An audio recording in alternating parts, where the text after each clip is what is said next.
ஏசாயா 62 அதிகாரம் 3 வசனத்தை ஒருக்க கூட வாசிக்க. நீ கர்த்தருடைய கையில் அலங்காரமான கிரீடமும் உன் தேவனுடைய கரத்தில் ராஜ முடியுமா இருப்பாய். அல்லேலூயா. பக்கத்தில் உள்ளவங்களை பார்த்து அவங்க கையை பிடிச்சி ஒரு வாழ்த்துதலை சொல்லுங்களேன். நீ கர்த்தருடைய கையில் அலங்காரமான கிரீடமும், மாறி மாறி சொல்லுங்க, உன் தேவனுடைய கரத்தில் ராஜ முடியுமா இருப்பாய். அல்லேலூயா. இந்த வாக்குத்தத்தம் கண்டிப்பா நிறைவேற வேண்டும் என்று ஜெபத்தோடு. ஆனா ஒரு விஷயம் தெரியுமா, நம்ம ஆண்டவர் வாக்கு பண்ணவர் நிச்சயமாய் வாக்குத்தத்தத்திலே அவர் நிறைவேற்ற வைராக்கியம் உள்ள தேவனா இருக்கிறார். அல்லேலூயா.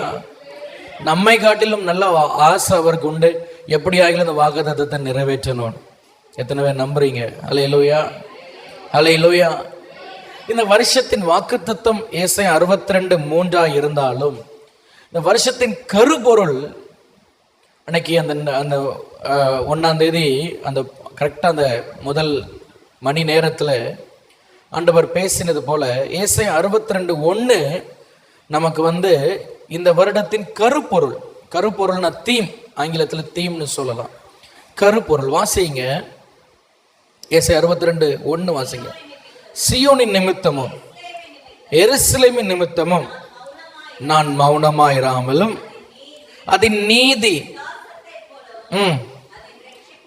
இதுதான் அந்த தீம். அந்த ரெட்ஷிப்பு எரிகிற தீவட்டியை போலவும் வெளிப்படும் மட்டும் அமராமலும் இருப்பேன். எல்லாம் கைகளை உயர்த்தி அல்லேலூயா சொல்லுங்க.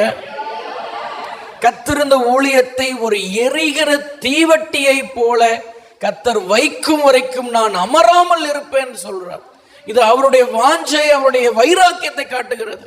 எப்படி ஆகிலும் என்னுடைய சபையை நான் ஒரு எரிகிற தீவட்டியை போல நான் மாற்றியே ஆவேன். இது கர்த்தருடைய வைராக்கியம். சாதாரண மனிதர்களாகிய நாம் சில தீர்மானங்கள் எடுக்கும் பொழுது எவ்வளவு பிரயாசப்படுற அந்த தீர்மானத்தை நிறைவேற்ற. அல்லேலூயா. அப்படிதானே? எவ்வளவு முயற்சி பண்றோம், எப்படியாகிலும் அதை நிறைவேற்றணும். புது வருஷத்துல யாரெல்லாம் ரெசல்யூஷன் எடுத்தீங்க, யாரெல்லாம் தீர்மானம் எடுத்தீங்க? சில பேர் என்ன நினைப்பாங்கன்னா, பாஸ்டர் எல்லா வருஷமும் எடுக்கிறது தான், நிறைவேற்ற முடியல, அதனால நான் எடுக்கவே இல்லை அப்படின்னு இருக்கீங்களா? ஆனா நம்ம சில தீர்மானங்கள் எடுத்து எப்படியாகிலும் நிறைவேற்றணும் நம்ம முயற்சி பண்றோம். ஆனா ஆண்டவர் சொல்றார், அப்ப நம்ம மனிதர்களே சில விஷயத்தை நிறைவேற்ற இவ்வளவு வைராக்கியமா இருக்கும் பொழுது கர்த்தர் நம்முடைய வாழ்க்கையை, நம்முடைய ஊழியத்தை, உங்களுடைய ஜீவியத்தை ஒரு எரிகிற தீவட்டியை போல நான் வெளிப்பட பண்ணுவேன் அப்படின்னு ஆண்டவர் சொல்கிறார். ஆகவே தான் இந்த ஆண்டு ஒரு அக்கினியின் ஆண்டு என்று ஆண்டவர் நம்மோடு பேசியிருக்கிறார். அல்லேலூயா. இந்த ஆண்டு என்ன ஆண்டு சொல்லுங்க? பரிசுத்த அக்கினியின் ஆண்டு. சத்தமா சொல்லுங்களேன். அல்லேலூயா. கர்த்தர் என்னை ஆசீர்வதிக்க, நம்மை மேன்மைப்படுத்த, நம்மை ஒரு அக்கினி ஜுவாலையாக்க அவர் வைராக்கியம் உள்ள தேவனா இருக்கிறார். அல்லேலூயா. எனவே இந்த ஏசாயா 62:1 அவருடைய வைராக்கியம் தான் வெளிப்படுது. என்ன வெளிப்படுது சொல்லுங்க? எப்படி ஆகிலும் ரெட்ஷிப்பு எரிகிற தீவட்டியை போலவும் வெளிப்படும் மட்டும் அமராமல் இருப்பேன், நான் உட்காரவே மாட்டேன்றார். அல்லேலூயா. எவ்வளவு ஆச்சரியமான தேவனை நாம் ஆராதிக்கிறோம். அல்லேலூயா. கவனிக்கிறீங்களா? எரிகிற தீவட்டியை போல நம்முடைய வாழ்க்கையை ஆண்டவர் மாற்ற விரும்புகிறார். அல்லேலூயா. நல்லா கவனித்துட்டே வாங்க, அப்பொழுதுதான் இந்த செய்தி உங்களுக்கு புரியும். இது ஆரம்ப நம்ம ஏசாயா 62:3 தான் நம்ம தியானிக்க போறோம். ஆனாலும் இந்த கருப்பொருளை உங்களுக்குள்ளே ஆழமாய் நான் வைத்து அந்த கருப்பொருள் நிறைவேறினாதான் வாக்குத்தத்தம் நிறைவேறும். திரும்ப சொல்றேன், கருப்பொருள் நிறைவேறினா தான், அந்த தீம் நிறைவேறினா தான் வாக்குத்தத்தம் நிறைவேறும். அல்லேலூயா. அப்போ ஆண்டவருடைய வைராக்கியத்தை இந்த வசனத்துல பார்க்கிறோம். அது என்ன வைராக்கியம்னா அவருடைய நேச வைராக்கியம். என்ன வைராக்கியம் சொல்லுங்க? அவ்வளவா ஆண்டவர் எருசலேமை நேசிக்கிறார். இந்த எருசலேம் ஜனங்கள் எவ்வளவோ ஆண்டவர் விட்டு பின்வாங்கி போனாங்க. அல்லேலூயா. ஆண்டவர் இஸ்ரவேல் ஜனத்தை இதுக்கு சாட்சியா வைத்து, யூதாவே எருசலேமே உன் சகோதரன் சிறைப்பட்டு போனான், அது உனக்கு அடையாளமா வைக்கிறேன், அவனை பார்த்தா அது நீ மனம் திரும்பு, எப்படியாவது உன் வாழ்க்கையை சரிப்படுத்திக்கோ. கடைசி வரைக்கும் அந்த ஜனங்கள் மனம் திரும்பல. நேபுகாத்நேச்சார் சிறைப்பிடித்து கொண்டு போனான் 70 ஆண்டுகள். அல்லேலூயா. அந்த பல கணக்குகள் சொல்றாங்க, அந்த ஜூபிலி ஆண்டுகள் அவர்கள் ரெஸ்ட் கொடுக்கணும் பூமியின் நிலத்துக்கு, அதுக்கு ரெஸ்ட் கொடுக்கல. அதை கணக்கு பண்ணா கரெக்டா 70 ஆண்டுகள் வருது. ஆண்டவர் 70 ஆண்டுகள் நான் சொன்ன உடன்படிக்கை நீ கீழ்ப்படியாததுனால 70 ஆண்டுகள் உன்னை நான் சிறையிருப்புக்கு ஒப்பு கொடுக்கிறேன்னு 70 ஆண்டுகள் ஒப்பு கொடுத்தார்.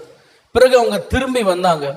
அப்பொழுது ஆண்டவர் சொல்கிறார், நான் உங்களை எரிகிற தீவட்டியாய் போல, என் ரட்சிப்பு எரிகிற தீவட்டியை போல நான் வெளிப்படும் மட்டும் நான் அமராமலும் இருப்பேன். இதுதான் அவருடைய பாசம், அவருடைய நேசம். அல்லேலூயா. அதுதான் அவருடைய அளவில்லாத நேசம். ஒரு மனுஷனை நம்ம நேசிக்கிறோம், அவங்க நம்மளுக்கு ஏதாவது ஒன்று சொல்லிட்டா நமக்கு அடுத்த நேரமா வெறுத்துடுறோம் அவங்கள. அல்லேலூயா. ஒரு வெறுப்பு வந்துடுது, நமக்கு சலிப்பு தட்டிடுது. இவ்வளவோ நேசித்தேன், இப்படி செஞ்சிட்டாங்களே. ஆனா கர்த்தர் பாருங்க, எவ்வளவு துரோகம் செய்தாலும், எவ்வளவுதான் அவள் இருதயத்தை கஷ்டப்படுத்தினாலும் திரும்ப திரும்ப நம்மளை தேடி வந்து அவருடைய நேசத்தை வெளிப்படுத்தி மீண்டும் பரிசுத்தமாய் வாழ ஒரு வாய்ப்பை ஏற்படுத்தி கொடுக்கிறார். அதுதான் அவருடைய அளவில்லாத நேசம். அல்லேலூயா. நம் பாவத்தின் சேற்றிலே விழுந்தாலும், இயேசுவின் ரட்சிப்பை அறிந்த பிறகு பாவத்தின் சேற்றில் விழுந்தாலும் திரும்ப போய் ஆண்டவரை என்னை மன்னியும் சொல்லும் பொழுது நம்மை மன்னித்து மறுபடியும் புதிய ஜீவனை தருகிறார். எத்தனை முறை விழுந்தாலும் அத்தனை முறையும் பழையது போல திரும்பவும் நேசித்து கொண்டே இருக்கிறார். அவருடைய நேசம் கடுகளவும் குறையவே மாட்டேங்குது. அல்லேலூயா. அது கூடிக்கிட்டே தான் போகுது. அவர் நம்ம வச்ச பாசம் ஒரு நாளும் அவருடைய பாசம் குறையல. ஆனால் மனுஷன் நம்ம சிலவங்க சொல்லுவாங்க, முன்னாடி நல்லா நேசித்தேன், அவங்க சில காரியங்களை பார்த்த பிறகு எனக்கு இப்போ நேசம் என்ன பண்ணிட்டு குறைஞ்சிட்டு. இது மனுஷனுடைய எண்ணம். ஆனால் கர்த்தருடைய காரியம், நம்முடைய அந்தரங்கள், நம்முடைய சிந்தனைகள் எல்லாவற்றையும் அவருக்கு தெரியும். ஆனாலும் அவருடைய நேசம் ஒரு கடுகளவு கூட குறையல. அதுதான் ஆண்டவருடைய நேசம். அல்லேலூயா. ஆண்டவர் அவ்வளவா இவங்களை நேசிக்கிறார். அந்த நேசம் எதுக்கு தெரியுமா? உங்களை எப்படியாகிலும் ஒரு எரிகிற தீவட்டியாய் மாற்றணும்னு அவர் விரும்புகிறார். எத்தனை பேர் விரும்புகிறீங்க? அல்லேலூயா. வலது கரத்தை உயர்த்தி சொல்லுங்க, ஆண்டவரே நான் எப்படியாகிலும் நீர் விரும்புகிறபடி ஒரு எரிகிற தீவட்டியா நான் மாறணும். அல்லேலூயா. அல்லேலூயா. பாருங்க, சூத்திரம். அந்த நேசம் தான் இந்த 2026 நம்மளை முதல் வாரத்தில் கொண்டு வந்திருக்கிறார். அல்லேலூயா. நமக்கு முன்னாடி வாழ்ந்தவங்க, மரித்தவங்க, நம்மளை விட பாவிகள்னு யாரையும் நம்ம சொல்ல முடியாது. ஆனால் நமக்கு கிருபையா இந்த நாட்களை தந்திருக்கிறார். வயது வித்தியாசம் இல்லாமல் மரணம் மனுஷனை விழுங்கிட்டு போது, கர்த்தர் நமக்கு இந்த கொடிய காலத்துல அவருக்கு ஒரு தீவட்டியாய் வாழ கர்த்தர் நமக்கு உதவி செய்கிறார். அல்லேலூயா. அருமையானவர்களே, உங்களுக்கு ஏன் ஆயுசு நாளை கொடுத்தார் தெரியுமா? ஏன் உங்களுக்கு ஆயுசு நாளை கொடுத்தார்? கர்த்தர் எனக்கு ஆயுசு நாளை கொடுத்தார். சர்ச்சில் போய் 2 சோத்திரத்தை போடுவோம், அதுக்கப்புறம் நம்ம வேலையை பார்ப்போம். இல்லை, நீங்கள் ஒரு தீவட்டியாய், எரிகிற தீவட்டியாய் மாறவே இந்த அக்னி ஆண்டுல கர்த்தருடைய வைராக்கியம் உங்களை நிரப்பட்டும் என்று நான் சொல்லி இந்த முதல் ஆராதனை உங்களை ஆசீர்வதிக்கிறேன். அல்லேலூயா. கர்த்தருக்கு எவ்வளவு வைராக்கியம் இருக்குதோ அதே வைராக்கியம் நமக்கும் உண்டாகட்டும். இந்த கருப்பொருள்ல அக்கினின்னு அதிகமா நான் சொல்றது உண்டு. இந்த அக்கினி எதற்கு? 2 விஷயத்தை மட்டும் சொல்லிட்டு பிறகு நான் அந்த செய்திக்குள்ள போறேன். ஐயோ, இப்பதான் செய்திக்குள்ளே போலையா அப்படின்னு யோசிக்க கூடாது. அக்கினி எதற்கு? 2 விஷயம். அல்லேலூயா. எதுக்கு அக்கினி? அதை நம்ம நல்லா புரியணும். நிறைய நேரங்களுக்கு அக்கினின்னு நம்ம அந்த அபிஷேகத்தை மட்டும் நினைச்சிட்டு நம்ம அதுக்கு புரிய மாட்டேங்க அது எதுக்குன்னு சொல்லி. அநேகருக்கு அது புரிய மாட்டேங்க. அல்லேலூயா. இந்த பெந்தைகோஸ்தே சபைகளை ஏன் அக்கினின்னு சொல்றாங்க? எதுக்கு ஏன் அக்கினி? சும்மா ஆராதிச்சா போதாதா? சும்மா வாழ்ந்தா போதாதா? சும்மா இருந்தா போதாதா? எதுக்கு ஏன் அக்கினி? அல்லேலூயா. நான் இந்த வருஷம் நான் வாஞ்சிக்கிறேன் என்ன தெரியுமா? இந்த சபையில எல்லாருக்கும் ஒரு அக்கினி அபிஷேகம் ஆண்டவர் கொடுக்கணும். அல்லேலூயா. சிலர் அப்படி சிலர் பெற்றிருக்கீங்க, சிலர் பெறாம இருக்கீங்க. எல்லாருக்கும் ஆண்டவர் கொடுக்கணும். பெற்றவங்களுக்கு ரெட்டிப்பா கொடுக்கணும். ஒரு சின்ன பச்சை குழந்தையிலிருந்து எல்லாருக்கும் கொடுக்கணும்.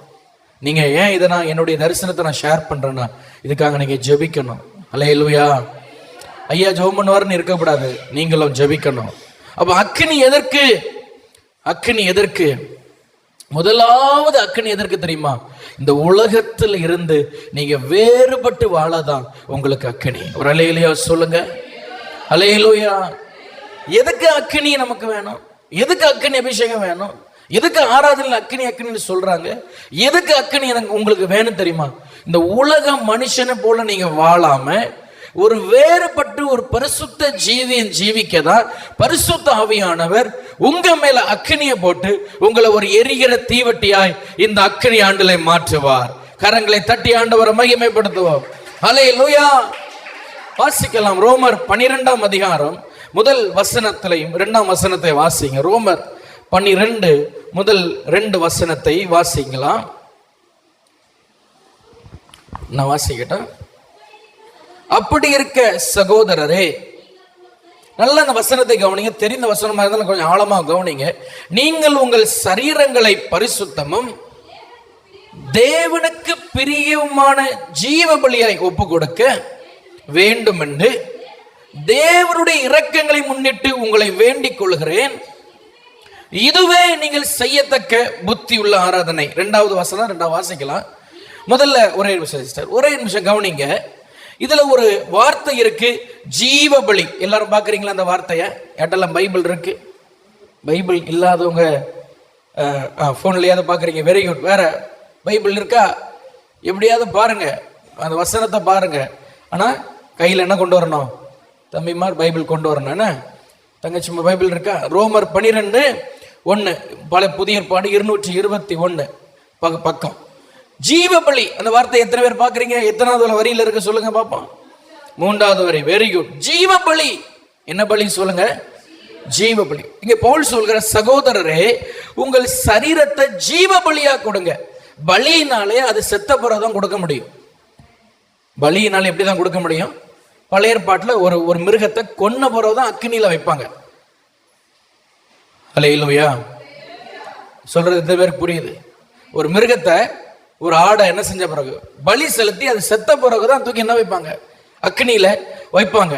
ஆனா இங்கே அப்போஸ்தலனாகிய பவுல் சொல்கிறார், ஜீவ பலி அப்படின்னா நீங்க உயிரோடு இருக்கும் பொழுதே ஒரு அக்னி உங்க மேல இறங்கும். அல்லேலூயா. நீங்க ஜீவனோடு இருக்கும் பொழுதே ஒரு அக்னி உங்க மேல இறங்கும். அந்த அக்னி என்ன பண்ணும்னா உங்க சரீரத்தை பரிசுத்தம் பண்ணும். அந்த அக்னி என்ன பண்ணும்னா உங்களை கர்த்தருக்கு பிரியமுள்ளதாய் மாற்றும். அந்த அக்னி என்ன பண்ணும்? 2ஆம் வசனத்துல பார்க்கிறோம். வாசிங்க. நீங்கள் இந்த பிரபஞ்சத்திற்கு ஒத்த வேஷம் தெரியாமல் தேவனுடைய நன்மையும் பிரியமும் பரிபூர்ணமான சித்தம் என்னதென்று பகுத்தறியத்தக்கதாக உங்கள் மனம் புதிதாகிறதுனாலே. அல்லேலூயா. சரி, பழைய ஏற்பாட்டில் பலி எப்போ அக்கினி மேல வைக்கப்படும் சொல்லுங்க? இப்பதானே சொன்னேன். சொல்லுங்க. செத்த பிறகு அந்த பலி என்ன செஞ்ச பிறகு, அந்த உயிர் போன பிறகுதான் எடுத்து அக்கினியில வைப்பாங்க. புதிய ஏற்பாட்டில் பவுல் சொல்கிறார், நீங்க ஜீவனோடு இருக்கும் பொழுதே அந்த அக்கினி உங்க மேல என்ன செய்யுது? இறங்குது. எதுக்கு இறங்குது? முதல் உங்கள் சரீரத்தை பரிசுத்தப்படுத்துது. எழுதிக் கொள்ளுங்க. உங்க சரீரத்தை என்ன பண்ணுது? பரிசுத்தப்படுத்து. 2வது உங்களை தேவனுக்கு பிரியமா மாற்றுது. அந்த அக்கினி என்ன பண்ணுது? தேவனுக்கு பிரியமா. 3வது இந்த பிரபஞ்சத்தை விட்டு உங்களை வேறு பிரிக்குது. அல்லேலூயா. இந்த பிரபஞ்சத்தின் மனிதர்களைப் போல வாழாமல் அவர்களுடைய சாங்கியங்கள், சடங்குகள், சம்பிரதாயங்கள் இதையெல்லாம் நீங்க செய்யாம ஒரு புது சிருஷ்டியாய் வாழ இந்த அக்கினி உங்களை மறுரூபப்படுத்துது. அது செய்யும் பொழுது உங்களுக்கு ஒரு விருப்பம் வராது. ஏன்? ரட்சிக்கப்பட்டு சபைக்குள்ள வந்த பிறகும் பழைய சாங்கியங்கள், சம்பிரதாயங்கள், சடங்குகள் செய்ய நம்ம மனசு போகுதுன்னா அக்கினி இல்ல உள்ள. அக்கினி இருந்தனா நம்ம அதை செய்ய மாட்டோம். இதுக்குதான் அக்கினி அக்கினின்னு நான் என் குடல் வெளியே வருது. அல்லேலூயா. அல்லேலூயா. வீடு கட்டினா நம்ம ஆட்களுக்கு பால் காய்க்காம இருக்க முடியாது. எப்படியாவது பாலை காய்ங்க. உங்களை யார் பால் காய்க்கணும்? கிச்சன்ல வச்சு எவ்வளவு நாளும் காய்ங்க, எத்தனை லிட்டரும் காய்ங்க. நடு வீட்டில் வச்சு காய்க்க கூடாது. அல்லேலூயா. அதெல்லாம் பழைய வாழ்க்கை. அதெல்லாம் அன்னைக்கு நம்ம அறியாமையில் காலங்களில் கர்த்தர் என்ன செய்தாராம்? காணாதவர் போல இருந்தாராம். நம்ம அறியாம காலத்துல எப்படியோ செஞ்சோம். ஏன் செய்யறோம்னே தெரியாது. எதுக்கு பால் வைக்கிற சொல்லுங்க பாப்போம். ஒரு ஆளு எதுக்கு பால் வச்சு ஏன் பொங்கணும் பால்? யாருக்கும் தெரியாது. ஹல்லேலூயா. அதுக்கு ஒவ்வொருத்தருக்கும் ஒவ்வொரு வியாக்கியானம் வச்சிருப்பாங்க. ஆனா பைபிள் சொல்லுது, ஒரு வீடு என்று சொன்னால் அதை பிரதிஷ்டனம் பண்ணணும், பால் காய்க்க கூடாது. அப்போ அக்கினி வரும்போது நம்ம என்ன செய்யறோம்னா அந்த விஷயத்தை மாற்றி வைக்கிறோம். நம்ம இனிமே நம்ம பழைய மாதிரி வாழக்கூடாது, நம்ம வாழ்க்கையில ஒரு மாற்றம் வரணும். ஹல்லேலூயா. ஜீவியத்தில் ஒரு மாற்றம் வரும், பேச்சில் ஒரு மாற்றம் வரும், பார்வையில் ஒரு மாற்றம் வரும், அந்தரங்க ஜீவியத்தில் ஒரு மாற்றம் வரும். ஹல்லேலூயா. படுக்கும் பொழுது தூக்கத்தில் ஒரு மாற்றம் கிடைக்கும். முன்னாடி தூங்கும் போதெல்லாம் கெட்ட சொப்பனம், அசுத்த சொப்பனம் வரும். அக்கினி வந்த பிறகு பரலோக தரிசனம் உண்டாகும். அக்கினிக்கு அவ்வளவு வல்லமை இருக்குங்க. அதான் என்ன பண்ணுதான், உங்க உலக இப்பிரபஞ்சத்திற்கு ஒத்த வேஷம் தரிக்காதபடி உங்களை தனியா பிரிச்சு எடுக்குது. ஹல்லேலூயா. ஹல்லேலூயா. ரெண்டு கட்டை நீங்க நிப்பாட்டிங்க. வீட்டில் வேணா சும்மா ட்ரை பண்ணி பாருங்க. பழைய கட்டை எடுத்து வச்சு ரெண்டும் ஒன்று போல இருக்கு. ஒன்னுல அக்னியை கொளுத்துங்க, ஒன்ன சும்மா விடுங்க. 10 நிமிஷம் கழிச்சு பாருங்க, ரெண்டு ஒன்று போலவா இருக்கும், ஒரு தெரியாம மாறி இருக்கும். அதுதான் வேறு பிரிக்கிறது. டோட்டலா மாறிடும், உள்ளும் புறமும் மாறிடும். அப்ப அக்னி ஒரு மனுஷனுக்குள்ள வரும் பொழுது அது என்ன பண்ணுதுன்னா, இப்பிரபஞ்சத்தில் வேஷம் அவன் தரிக்காதபடி, அவன் ஒரு புது சிருஷ்டியா மாறபடி, அவனை பார்த்து 4 பேர் கத்துக்கிற மாதிரி அவனை மாற்றுமே தவிர அவன் 4 பேர் செய்யற மாதிரி அவன் செய்ய மாட்டாங்க. ஹல்லேலூயா. அப்ப அக்னி வந்த பிறகு நான் சொல்றேன், உங்க லைஃப் ஸ்டைல் மாறணும், உங்க ஜீவியம் மாறணும், உங்க பேச்சு மாறணும். அதுக்கு தான் ஒரு பெந்தைகோஸ்தே சபையில கர்த்தர் உங்களை கொண்டு வந்திருக்கிறார். இந்த அக்னி ஆண்டிலே கர்த்தர் உங்களை வேறு பிரித்தே ஆவார். ஆமென் சொல்லுங்க. ஹல்லேலூயா. 4வது இந்த அக்னி என்ன பண்ணுதான், நம்முடைய மனதை புதிதாக்குது, மறுரூபமாக்குது. மனது நம்ம மைண்டை என்ன பண்ணுது, மறுரூபமாக்குது. ஆமென். ஹல்லேலூயா. ஹல்லேலூயா. அப்போ பழைய ஏற்பாட்டுல நல்ல கவனிங்க, நான் திரும்பவும் கேட்கிறேன், பலி எப்போ அக்னி மேல வைக்கப்படும்? செத்த பிறகு, மரித்த பிறகு வைக்கப்படும். ஆனா மரித்த பிறகு வைக்கப்படுற பலி கூட அர்ப்பணிச்சு தான் வைக்கணும். தெரியுமா அது உங்களுக்கு? அந்த ஆடு அர்ப்பணிக்கப்பட்டிருக்கணும். ஹல்லேலூயா. அந்த ஆடை அர்ப்பணிச்சு, அந்த ஆட்டுக்கு மேல ஒருத்தன் கை வச்சு தன்னுடைய பாவத்தை அறிக்கை செய்து அர்ப்பணத்துல தான் அக்னி பிறக்கும். அப்போ இந்த ஜீவ பலியாகிய ஜீவனோடு இருக்கிற உங்க மேல அக்னி இறங்கணும்னா நீங்க அர்ப்பணம் உள்ளவர்களாய் மாறணும். ஹல்லேலூயா. கிறிஸ்தவ வாழ்க்கையில அர்ப்பணம் தாங்க முக்கியம். Christianity is all about surrender. Christianity அப்படின்னாலே, கிறிஸ்தவம்னாலே அர்ப்பணம் தான். ஹல்லேலூயா. எனக்கு அர்ப்பணிக்க முடியல, பழைய மாதிரி என்னால் வாழ முடியலன்னா பிசாசு உங்களை எங்கேயோ கட்டி வைத்திருக்கிறான். Praise the lord. ஹல்லேலூயா. பழைய பாவ வாழ்க்கை எனக்கு மீண்டும் வருது. இல்ல, அர்ப்பணிங்க, அர்ப்பணிச்சுட்டே இருங்க. எது செய்யறதுனால நீங்க தவறீங்க அப்படின்னு கண்டுபிடிச்சு அந்த விஷயத்திலிருந்து முற்றிலுமா வெளியே வாங்க. ஹல்லேலூயா சொல்லுங்க. ஹல்லேலூயா. எனக்கு தெரிந்த ஒரு நண்பர், அவர் சொன்னார், நான் இப்போ கொஞ்ச நாளா ஃபேஸ்புக்கே நான் யூஸ் பண்ண மாட்டேன். என்ன யூஸ் பண்ண மாட்டேன்? ஃபேஸ்புக்கு. ஏன்னா உனக்கு அது பரிசுத்த இடரலா இல்லை, ஆனா எனக்கு அது பரிசுத்த இடரலா இருக்கு. நீ சும்மா பார்த்துட்டு 10 நிமிஷம் பார்த்துட்டு போற, ஆனா எனக்கு அது பரிசுத்தத்துக்கு இடரலா இருக்கு. அப்ப எது எனக்கு பரிசுத்த இடரலா இருக்கோ அதை நான் என்ன செய்றேன், தூக்கி மாற்றுறேன். அதுதான் அர்ப்பணம்.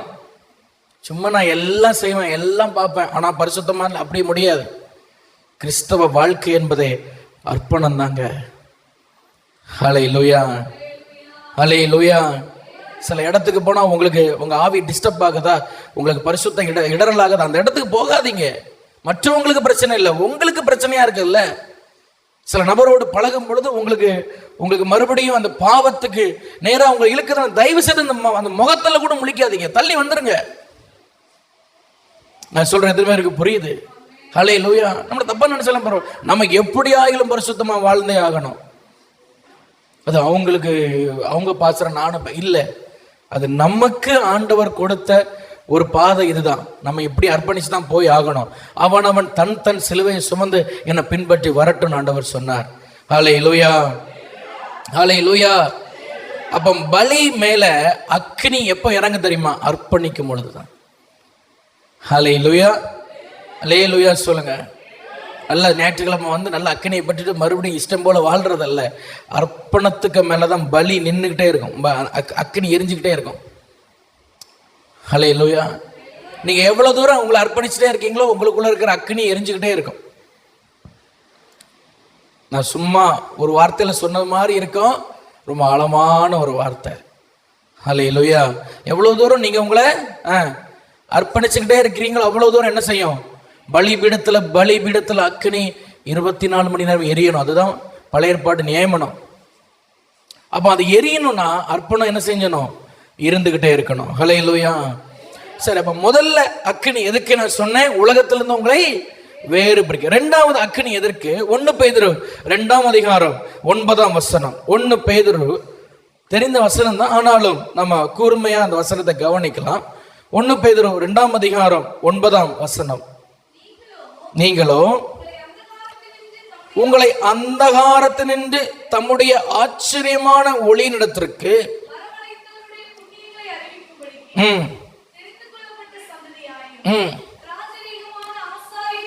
ஆசாரிய கூட்டமாயும் பரிசுத்த ஜாதியாயும் அவருக்கு சொந்தமான ஜனமாயும் இருக்கிறீங்க. ஒரு ஆமென் சொல்லுங்க. இந்த வசனத்துல ஆச்சரியமான ஒளி அந்த வார்த்தையில நீங்க கவனம் செலுத்த அன்பாய் கேட்கிறேன். ஆச்சரியமான ஒளி என்ன ஒளி சொல்லுங்க, சத்தமா சொல்லுங்க எல்லாரும். Very good. ஆச்சரியமான ஒளி. இந்த ஆச்சரியமான ஒளி தான் ஆச்சரியமான ஒரு அக்கினி. அது 1 பேதுரு 2:9 சொல்லப்பட்ட அந்த ஒளி என்னன்னா அது ஒரு அக்கினி. அது அப்ப அந்தகாரத்திலிருந்து ஆண்டவர் என்ன பண்றாரு உங்களை. ஹல்லேலூயா. அப்ப ரட்சிக்கப்பட்ட பிறகும் பாஸ்டர் சில அந்தகாரம் உள்ள கிடக்கு மாறல் அப்படின்னா உண்மை என்ன தெரியுமா, ஆச்சரியமான அக்கினி உங்களை இன்னும் பிடிக்கலன்னு அர்த்தம். ஆச்சரியமான அக்கினி பிடிச்சுன்னா அந்தகாரத்தை ஆவியான தூக்கி வேரோட பிடிங்கி எடுத்துருவார். பாவத்தை பார்க்கல நமக்கு ஒரு மாதிரி கஷ்டமா இருக்கும் நமக்கு. ஹல்லேலூயா. நமக்கு எது ஒரு விருப்பமே இருக்காது. ஜெபிக்காம ஒன்னும் ஓடாது நம்ம வாழ்க்கையில, வேதம் வாசிக்காம ஒன்னும் ஓடாது. ஹல்லேலூயா. எப்பவும் பைபிளும் ஆண்டவரும் ஜெபம் இப்படிதான் மைண்ட் ஓடும். வேலை செஞ்சாலும் என்ன பண்ணாலும் எப்போ டைம் கிடைக்கும் ஜெபம் பண்ணலாம். இதுதான் ஆச்சரியமான அக்கினி செய்யற வேலை. அந்த அக்கினிக்கு பேர் என்ன, நானா இப்படி மாறினேன்னு உங்களுக்கே உங்களை குறிச்சு ஆச்சரியமா இருக்கும். அதுதான் அந்த ஆச்சரியமான அக்கினிக்க வேலை அது. ஹல்லேலூயா. நான் பாவிலும் பாவி படும் பாவி பவுல் சொல்றாரு. ஹல்லேலூயா. நானா இப்படி மாறிட்டேன், காரணம் அந்த ஆச்சரியமான அக்கினி செஞ்ச வேலை அது. ஆமென் சொல்லுங்களேன். ஹல்லேலூயா. அப்ப அருமையான தேவ பிள்ளைகளை, இந்த சத்தத்தை தூரத்துல சமீபத்துல கேட்கிற தேவ பிள்ளையே, நான் ரட்சிக்கப்பட்டேன், இன்னும் எனக்கு அந்தகாரம் மாறலைன்னா ஆச்சரியமான அக்கினிக்காக காத்திருந்து ஜெபம் பண்ணுங்க. அந்த அக்கினி உங்களை தொட்டுடுச்சுன்னா உங்க வாழ்க்கை மாறிடும். ஹல்லேலூயா, ஹல்லேலூயா.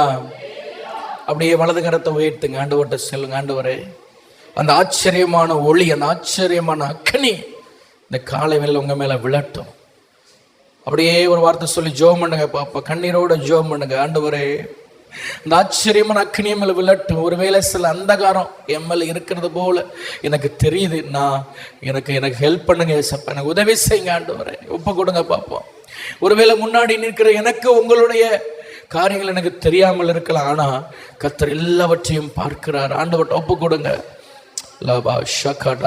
இயேசுவின் நாமத்தில் அந்த அந்தகார ஆவிகள் விலகட்டும். ஆச்சரியமான அக்கினி ஒவ்வொரு மேலும் விழட்டும் ஆண்டவரே.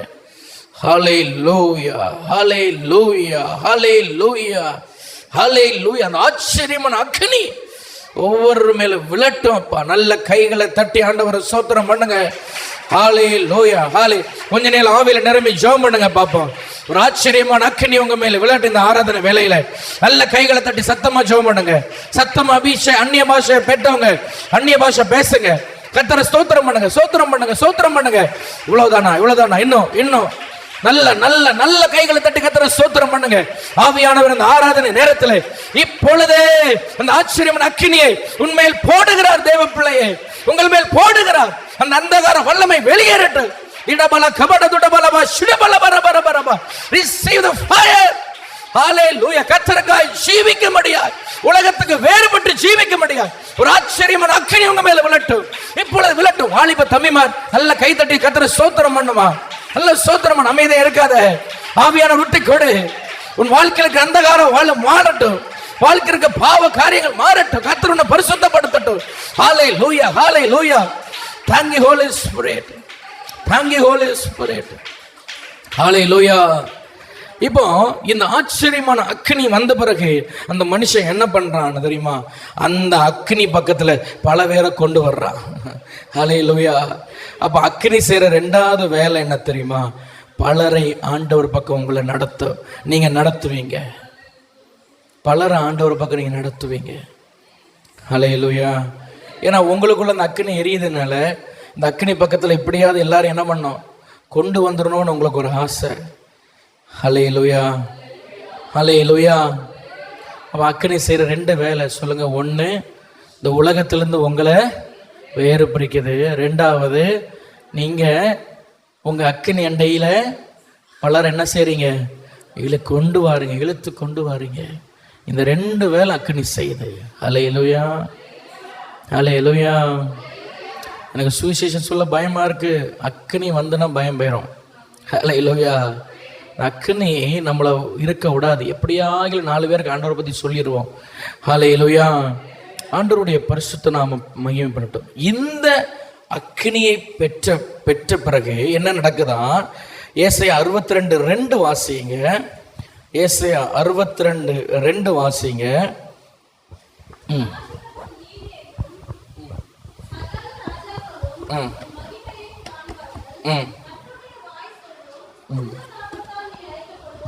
ஹல்லேலூயா. உன் மகிமையை இந்த உலகம் காண ஆண்டவர் செய்வார். ஹல்லேலூயா. மகிமையை உலகம் காண அநேகர் அந்த மகிமையை தேடி வர இந்த அக்னி அந்த வேலையை செய்யும். இதுதான் ஆண்டவர் நமக்கு இந்த வருஷம் வாக்கு பண்ணார். ஹல்லேலூயா. கண்டிப்பாக ஆண்டவர் செய்வார். எத்தனை பேர் விசுவாசிக்கிறீங்க? ஹல்லேலூயா. நீங்கள் வீட்டில் ஜெபம் பண்ணும் பொழுது, எங்களுக்காக நீங்கள் ஜெபிக்கும் பொழுது, ஊழியத்துக்காக நீங்கள் ஜெபிக்கும் பொழுது ஏசாயா 62:1-2 வச்சு நல்லா ஜெபம் பண்ணணும். ஹல்லேலூயா. அது இந்த ஊழியத்திற்கு ஆண்டவர் கொடுத்த ஒரு தீம் இந்த வருஷம். கர்த்தர் எப்படி ஆகிலும் இந்த மகிமை அண்டைக்கு கர்த்தர் ராஜாக்களை, ஜாதிகளை, அப்படின்னா ஜனங்களை கர்த்தர் கொண்டு வரணும். கர்த்தர் செய்வாராக. ஹல்லேலூயா. அப்படியே ஜெபம் பண்ணுங்க. வலது கரத்தை, ஆண்டவரே இந்த ஏசாயா 62:2 படி இந்த மகிமை அண்டைக்கு ஜனங்களை, ராஜாக்களை கொண்டு வரப்பா. ஹல்லேலூயா. ஜெபம் பண்றீங்களா? ஹல்லேலூயா. கர்த்தர் அப்படியே செய்வீராக. இயேசுவின் நாமத்தில் பிதாவே. ஹல்லேலூயா. அப்போ இந்த அக்னி உங்க மேல விழும் பொழுதுதான் நீங்க கர்த்தருடைய கரத்துல கிரீடமா இருக்கிறீங்க. ஹல்லேலூயா. மறுபடியும் இந்த வசனத்தை பாருங்க. நீ கர்த்தருடைய கையில் அலங்காரமான கிரீடமும் உன் தேவனுடைய கரத்தில் ராஜமுடியுமா இருப்பாய். ஹல்லேலூயா. முடின்னு நம்ம முடின்னு நினைக்க கூடாது. முடின்னு சொன்னால் கிரீடம். முடின்னு சொன்னா என்ன? கிரீடம். பொதுவாக நம்ம சொல்றோம் முடி சூடா மன்னன் இப்படிலாம் சொல்றோம்ல. அப்படின்னா என்னது? முடினா என்னது? கிரீடம். அப்போ இந்த ரெண்டு இடத்துலையும் கர்த்தருடைய கையில் அலங்காரமான கிரீடம், தேவனுடைய கரத்தில் ராஜ கிரீடம். ஹல்லேலூயா. எப்போ மாறுறோம் தெரியுமா? இந்த அக்னி உங்க மேல விழும் பொழுது நீங்க கிரீடமா மாறுறீங்க. நீங்க எப்படி மாறுறீங்க? கிரீடமா. இப்போ கவனிங்க, முக்கியமான ஒரு விஷயம் எல்லாரும் கவனிக்கணும். இனிதான் நம்ம முக்கியமான ஒரு அந்த மெசேஜினுடைய அந்த முக்கியமான காரியம் பார்க்க. இந்த கிரீடம் எதை குறிக்குது? முதல்ல அதை நம்ம நல்லா புரியணும். இந்த கிரீடம் எதை குறிக்கிறது? ஹல்லேலூயா. நல்லா கவனிங்க. அந்த வசனத்துல போட்டிருக்கபடி கிரீடம் யாரை குறிக்குது? நீங்களே கண்டுபிடி சொல்லுங்க பாப்போம். அந்த வசனத்தை பாருங்க. ஏசாயா 62:3 யார கிரீடம்னு ஆண்டவர் சொல்றாரு? நம்மளை தான் சொல்றாரு, சபையை தான் சொல்றாரு. யார கிரீடமா சொல்றாரு? நம்மள. அப்போ கிரீடம்னு சொல்லும்போது 2 அர்த்தம் எழுதிக்கிடுங்க. ஒன்று நம்ம, இன்னொன்று என்னன்னா கிரீடம் அப்படின்னு போட்டு, ஒன்று நான் அப்படின்னு போடுங்க. 2வது என் வாழ்வில் உள்ள சில அடையாளங்கள், அதையும் கிரீடமா ஆண்டவர் சொல்றார். நம்முடைய வாழ்க்கையில் உள்ள சில அடையாளங்கள். ஹல்லேலூயா. இப்போ அந்த அடையாளங்கள் தான் என்ன நம்ம பார்க்க போறோம். ஏன்னா நீங்க அப்படிங்கிறத நம்ம அன்னைக்கு 1ஆம் தேதி பார்த்துட்டோம். அந்த அடையாளம் என்ன, அதுதான் நம்ம பார்க்க போறோம். ஹல்லேலூயா. அப்ப கிரீடம்னா 2 அர்த்தம். ஒன்று சொல்லுங்க, நீங்க, நாம, வெரி குட், நான். 2வது என் வாழ்வில் உள்ள சில அடையாளங்கள். ஹல்லேலூயா. சரி, நல்ல கவனிங்க. ஒரு ராஜா கிட்ட ஒரு கிரீடம் இருக்கு.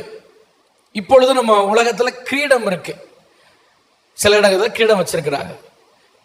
ஆனா நம்ம இந்தியால மன்னராட்சி இல்லை, கிரீடம் இருக்குன்னு வைங்களேன்.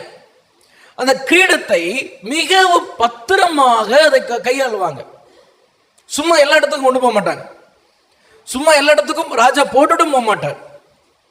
அப்படிதானே? எத்தனை பேருக்கு தெரியும்? ஹல்லேலூயா, ஹல்லேலூயா. கிரீடம் அப்படின்னு சொல்றது அது ஸ்பெஷல் கேர் கொடுப்பாங்க. அது ஸ்பெஷல் கேர். அதுக்கு சும்மா எல்லா இடத்துக்கும் போற இடத்துக்குலாம் போட்டுட்டு போக மாட்டோம். முக்கியமான மீட்டிங்ஸ், முக்கியமான அக்கேஷன், முக்கியமான கூடுக வரும்போது தான் அந்த கிரீடத்தை ராஜா யூஸ் பண்ணுவார். ஹல்லேலூயா.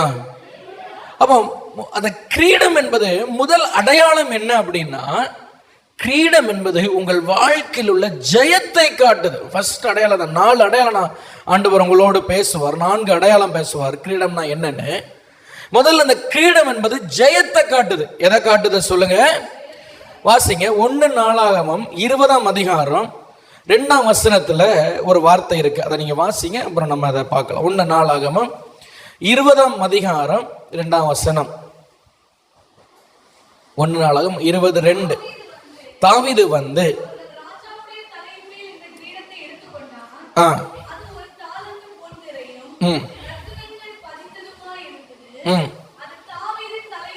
வைக்கப்பட்டது. ஹல்லேலூயா. இப்போ இதுல நீங்க பார்க்கும் பொழுது இதுக்கு பின்னணி அதெல்லாம் நம்ம பார்க்க வேண்டாம். நல்ல கவனிங்க. இங்க ஒரு ராஜா வர்றாரு. அவர் யுத்தம் பண்ண வரும்பொழுது என்ன போட்டு வந்திருக்காரு சொல்லுங்க? கிரீடத்தை போட்டு வந்திருக்காரு. யுத்தத்துல தோற்றுட்டாரு. அந்த கிரீடத்தை இப்ப தாவீது எடுத்துக்கிட்டாரு. அப்போ கிரீடம் என்றால் ஜெயத்தை எடுப்பதற்கு அடையாளம், ஒரு ஜெயத்தின் அடையாளம்.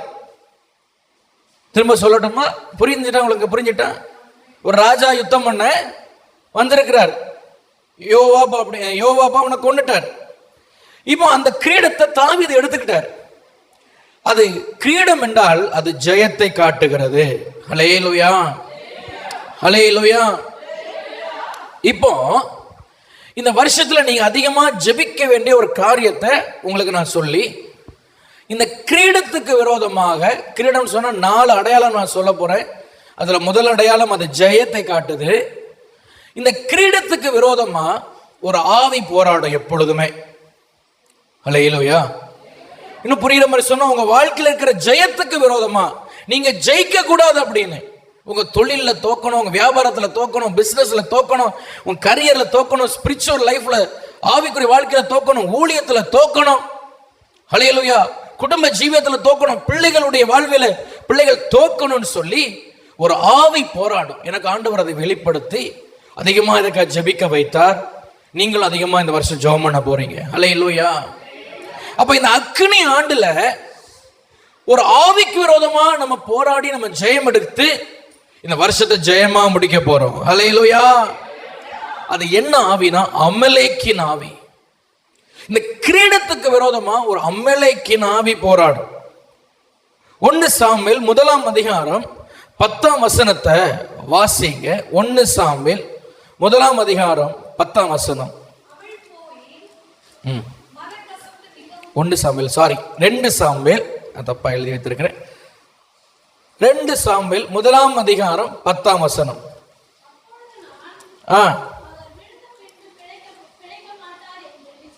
நிச்சயித்து நின்று அவரை கொண்டு போட்டேன். பிற்பாடு அவர் தலையில் இருந்த அந்த முடி, அந்த கிரீடத்தையும் அந்த புயத்தில் இருந்த அஸ்தகத்தையும் எடுத்து நான் கொண்டு வந்தேன் அப்படின்னு சொல்றான். இவன் யார் அப்படி தெரியுமா? 8ஆம் வசனத்துல பார்க்கும் பொழுது சவுல் கேட்கிறார், நீ யாருப்பா அப்படின்னு கேட்கும். அவன் சொல்றான், நான் அமலேக்கியன். நான் யாரு? அமலேக்கியன். இப்போ நல்லா கவனிங்க. எத்தனை பேர் இன்னைக்கு கவனிக்கிறீங்க? சில பேருக்கு தூக்கம் வருது மாதிரி இருக்கா? ஒரு அல்லேலூயா சொல்லுங்க. அல்லேலூயா.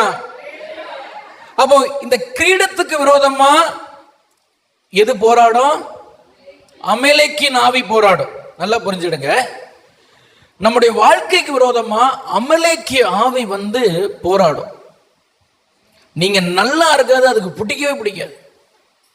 அல்லேலூயா. கொஞ்சம் குடும்பத்தோட சந்தோஷமா சிரிக்க அதுக்கு பிடிக்காது. ஒரு பண்டிகை நாட்கள் வந்துன்னா சந்தோஷமா கொண்டாட அதுக்கு பிடிக்காது. அல்லேலூயா. கொஞ்சம் சிரிக்க பிடிக்காது. எப்பவும் தெய்வ பிள்ளைகளை அழுதுகிட்டு இருக்கணும், சண்டை போட்டு இருக்கணும், முறுமுறுத்துட்டு இருக்கணும். இதுதான் அமலேக்கின் நோக்கம். அது ஜெயத்துக்கு மேலதான் அதுக்கு கண்ணு வைக்கும். முதல் கண்ணு. எதுலையும் நீ ஜெயிக்க கூடாது. என்ன எடுத்தாலும் நீ தோத்துக்கிட்டே இருக்கணும். நீ எதுலையும் முன்னேறக்கூடாது. இதுதான் அந்த அமலேக்கின் ஆவி. அல்லேலூயா. நீங்கள் அது பண்ண பார்ப்பீங்க, இது பண்ணி பார்ப்பீங்க, அதை பண்ணலாம், இதை பண்ணலாம். வாழ்க்கை முழுசும் போராடிட்டு தான் இருப்பீங்க. கடைசி வரைக்கும் உங்களுக்கு புரியாது, இதுக்கு பின்னாடி என் வாழ்க்கையில நான் ஜெயிக்க முடியாதபடி ஒரு அமலேக்கின் ஆவி போராடுதுன்னு உங்களுக்கு புரியாது. அல்லேலூயா. இங்கே இந்த சவுல் ராஜா மரித்து கிடக்கிறான். ஆனால் இவன் சொல்றது பொய் அப்படின்னு சொல்றாங்க சில பேர். மரித்த பிறகுதான் போய் கிரீடத்தை எடுத்தான் அப்படின்னு சொல்றாரு. அதெல்லாம் நம்ம விடுவோம். இப்போ நம்ம சப்ஜெக்டுக்குள்ள வரும். இந்த சவுல் ராஜா மரித்த பிறகு அமலேக்கியன் போய் என்னத்தை எடுத்தான் தெரியுமா? அவனுக்கு கிரீடத்தை எடுத்துட்டு வரான். அல்லேலூயா. அதை எடுத்துட்டு தாவீது கொண்டு காட்டுறான். அவனுக்கு ட்ரெஸ்ஸையோ வேற எதையும் போய் அவன் எடுக்கல. அந்த அங்க வாள் இருக்கும், அங்க பல நிறைய ஆயுதங்கள் கிடக்கும், ஒன்னுத்தையும் எடுக்கல. கிரீடத்தையும் கையில் இருக்கிற அஸ்தகம் சொல்ற அந்த அதிகாரத்தை மட்டும் எடுத்துட்டு ஓடி வர்றான். இந்த அமலேக்கியன் ஆவி பயங்கரமான ஒரு ஆவிங்க. இது அல்லேலூயா. மோசமான ஒரு ஆவி. இன்னைக்கும் அது போராடி கொண்டிருக்கிறது தேவ பிள்ளைகளுக்கு விரோதமா. அது இன்னைக்கு ஆவியானவர் உங்களுக்கு அந்த அமலேக்கின் ஆவியினுடைய செயல்பாடுகளை வசனத்தின் மூலமாய் உங்களுக்கு திறந்து வெட்ட வெளிச்சமாய் காட்டுவாராக. அல்லேலூயா. இந்த அமலேக்கின் ஆவி தேவ பிள்ளைகள் நல்லா இருக்க கூடாது. அவங்க ஜெயத்தை எப்படியாவது எடுக்கணும்னு அது தந்திரமா போராடும்.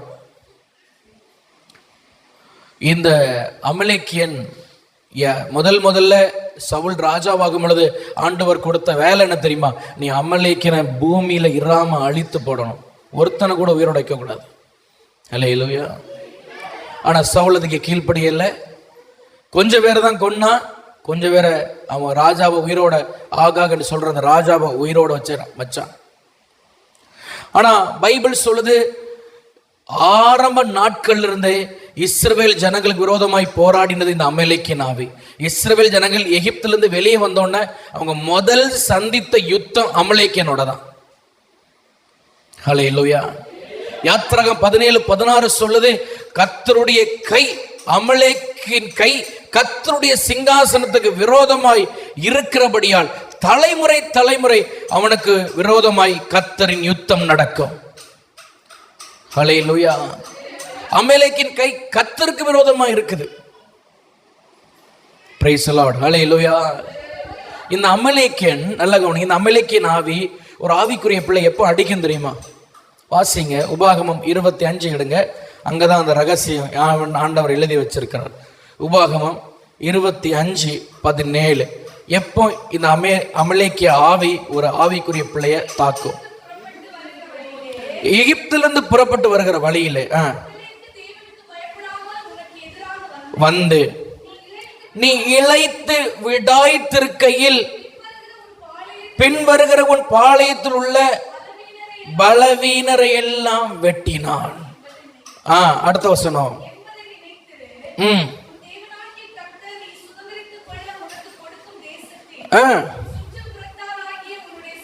உன் சத்துருக்களை எல்லாம் விலக்கி நீ அமலேக்கின் பேரை வானத்தின் கீழ் இராமல் அழிய பண்ண கடவாய், இதை மறக்க வேண்டாம். இவன் எப்ப அடிப்பான் தெரியுமா? விடாய்த்திருக்கும் பொழுது, நீங்க சோர்ந்து போகும் பொழுது பின்னாடி வந்து அடிப்பானா, முன்னாடி கூட அடிக்க மாட்டானா. ஒரு கோலை மாதிரி இந்த ஆவி போராடும், மறைஞ்சி போராடும். இது போராடுறது உங்க வாழ்க்கையிலேயே உங்களுக்கே தெரியாது. ஹல்லேலூயா. அருமையான தேவ பிள்ளைகளே, 2026 இந்த அமலேக்கின் ஆவியை நம்ம காலின் கீழே கொண்டு வந்து நம்ம ஜெயம் எடுக்கணும். அதுக்கு தான் அக்கினி ஆண்டவர் தருகிறார். நீங்க பயப்படாதீங்க. அந்த ஆவியை நம்ம காலின் கீழே நசுக்கலாம். உங்க வாழ்க்கையில சில ஜெயம் உங்க வாழ்க்கையில கிடைக்காம தடைப்பட்டு இருக்குதா? ஒண்ணுமே இல்லை, இந்த அமலேக்கின் ஆவி தான் அது. நீங்க விடாய்த்து உங்களை சோர்ந்து போகிற வரைக்கும் அது ஒண்ணுமே பண்ணாது, அமைதியா நிற்கும். நீங்க என்னைக்கு சோர்ந்து போய் ஐயோ எவ்வளவோ ஜெபம் பண்றேன், எவ்வளவோ சர்ச்சைக்கு போறேன் அப்படின்னு ஒரு விடாய்த்து போய் ஒரு வெக்ஸேஷன் வர்ற மாதிரி நீங்க அப்படியே சோர்ந்து போவீங்க பாருங்க, பின்னாடி வந்து அடிக்குமா. அதான் சொன்னேன், பயங்கர மோசமான ஒரு ஆவி இது. ஹல்லேலூயா. உங்களை மொத்தத்தில் அடிச்சு உட்கார வச்சிரும். ஹல்லேலூயா. இத இஸ்ரவேல் ஜனங்கள் முதல்ல எகிப்திலிருந்து வெளியே வந்த உடனே யாத்திராகமம் 17ஆம் அதிகாரத்துல இந்த அமலேக்கியன் ஆவி அவர்களுக்கு விரோதமாய் போராடிச்சு. மோசே எப்படி இதை ஜெயித்தார் தெரியுமா? உங்க ஜெயத்துக்கு விரோதமாய் போராடுகிற அமலேக்கியன் ஆவியை எப்படி ஜெயிக்கலாம் தெரியுமா? யாத்திராகமம் 17ஆம் அதிகாரம் 11ஆம் வசனம் வாசிங்க. யாத்திராகமம் 17:11. மோசே தன் கையை ஏறெடுத்திருக்கையில் இஸ்ரவேலர் மேற்கொண்டார்கள். அவன் தன் கையை தாழ விடுகையில் அமலேக்கு மேற்கொண்டான். அப்போ ஜெயம் பெறணும்னா சொல்லுங்க, கை உயர்ந்து இருக்கணும். சொல்லுங்க, ஜெயம் பெறணும்னா அப்படின்னா அர்த்தம் என்னன்னா, ஒரு ஆழமான ஒரு ஜெப ஜீவியம் உங்களுக்கு வேணும். இந்த ஆண்டு கர்த்தர் அதை உங்களுக்கு தருவாராக. ஹல்லேலூயா. உங்க வாழ்க்கையில் இந்த ஆண்டு நீங்க ஜெயித்தே ஆகணும். இந்த ஜெயத்தை திருடுகிற இல்ல உங்களை வந்து விடாய்க்க பண்ணி உங்களை அடிக்கிற இந்த அமலேக்கின் ஆவியை நீங்க ஜெயிக்கணும்னா ஒரு ஆழமான ஜெப ஜீவியம் மோசேக்கு இருந்தது போல. ஹல்லேலூயா. நீங்க ஜெபத்துல நீங்க ஆழமா போக போக அது அமைதியா இருக்கும். நீங்க எப்போ ஜெபத்தை குறைக்கிறீங்களோ அப்போ வரும். அது புரியுதா உங்களுக்கு? கை தூக்கும் போது அது தள்ளி போச்சான், கை இறக்க பக்கத்து என்ன மாதிரி போராடுது பாருங்க ஆவி. ஹல்லேலூயா. நீங்க அதிகமா ஜெபிக்க உங்களை விட்டு தள்ளி போகும். நீங்க கொஞ்சம் சோர்ந்து நிப்பாட்டுங்க, வாடான கூட்டமா சேர்ந்து சுத்திரும் உங்களை. ஹல்லேலூயா. அப்போ இந்த ஜெயத்துக்கு விரோதமாய் உங்க வாழ்க்கையில் இருக்கிற ஜெயம் என்கிற இந்த கிரீடத்துக்கு விரோதமாய் போராடுகிற இந்த அமலேக்கின் ஆவியை நீங்க ஜெயம் பெறணும்னா உங்களுக்கு வேண்டியது ஒரு ஆழமான ஜெப ஜீவியம். ஹல்லேலூயா. ஒரு சின்ன ஜெபம் பண்ணலாமா? இருதயத்தில் கை வச்சு, ஆண்டவரே இந்த அமலேக்கின் ஆவியை நாம் மேற்கொள்ள இந்த ஆண்டு இல்லை, எந்த ஆண்டும் இல்லாத ஒரு ஆழமான ஜெப ஜீவியத்தை எனக்கு தாங்கப்பான ஒரு வார்த்தை ஜெபம் பண்ணுங்க பார்ப்போம். அடுத்த பாயிண்ட்டுக்குள்ள நம்ம போகலாம். ஹல்லேலூயா. ஹல்லேலூயா. ஹல்லேலூயா. சில நல்ல ஜெபம் பண்றீங்க, நல்ல ஜெபம் பண்ணுங்க. ஹல்லேலூயா. Thank you Holy Spirit. நன்றி ஆண்டவரே. ரிபாலா ஷகரா துடாபாலரா தீலரா கபாலரபா. ஹல்லேலூயா. சரி, முதல் கிரீடத்தின் அடையாளம் ஜெயம் என்று சொன்னேன்.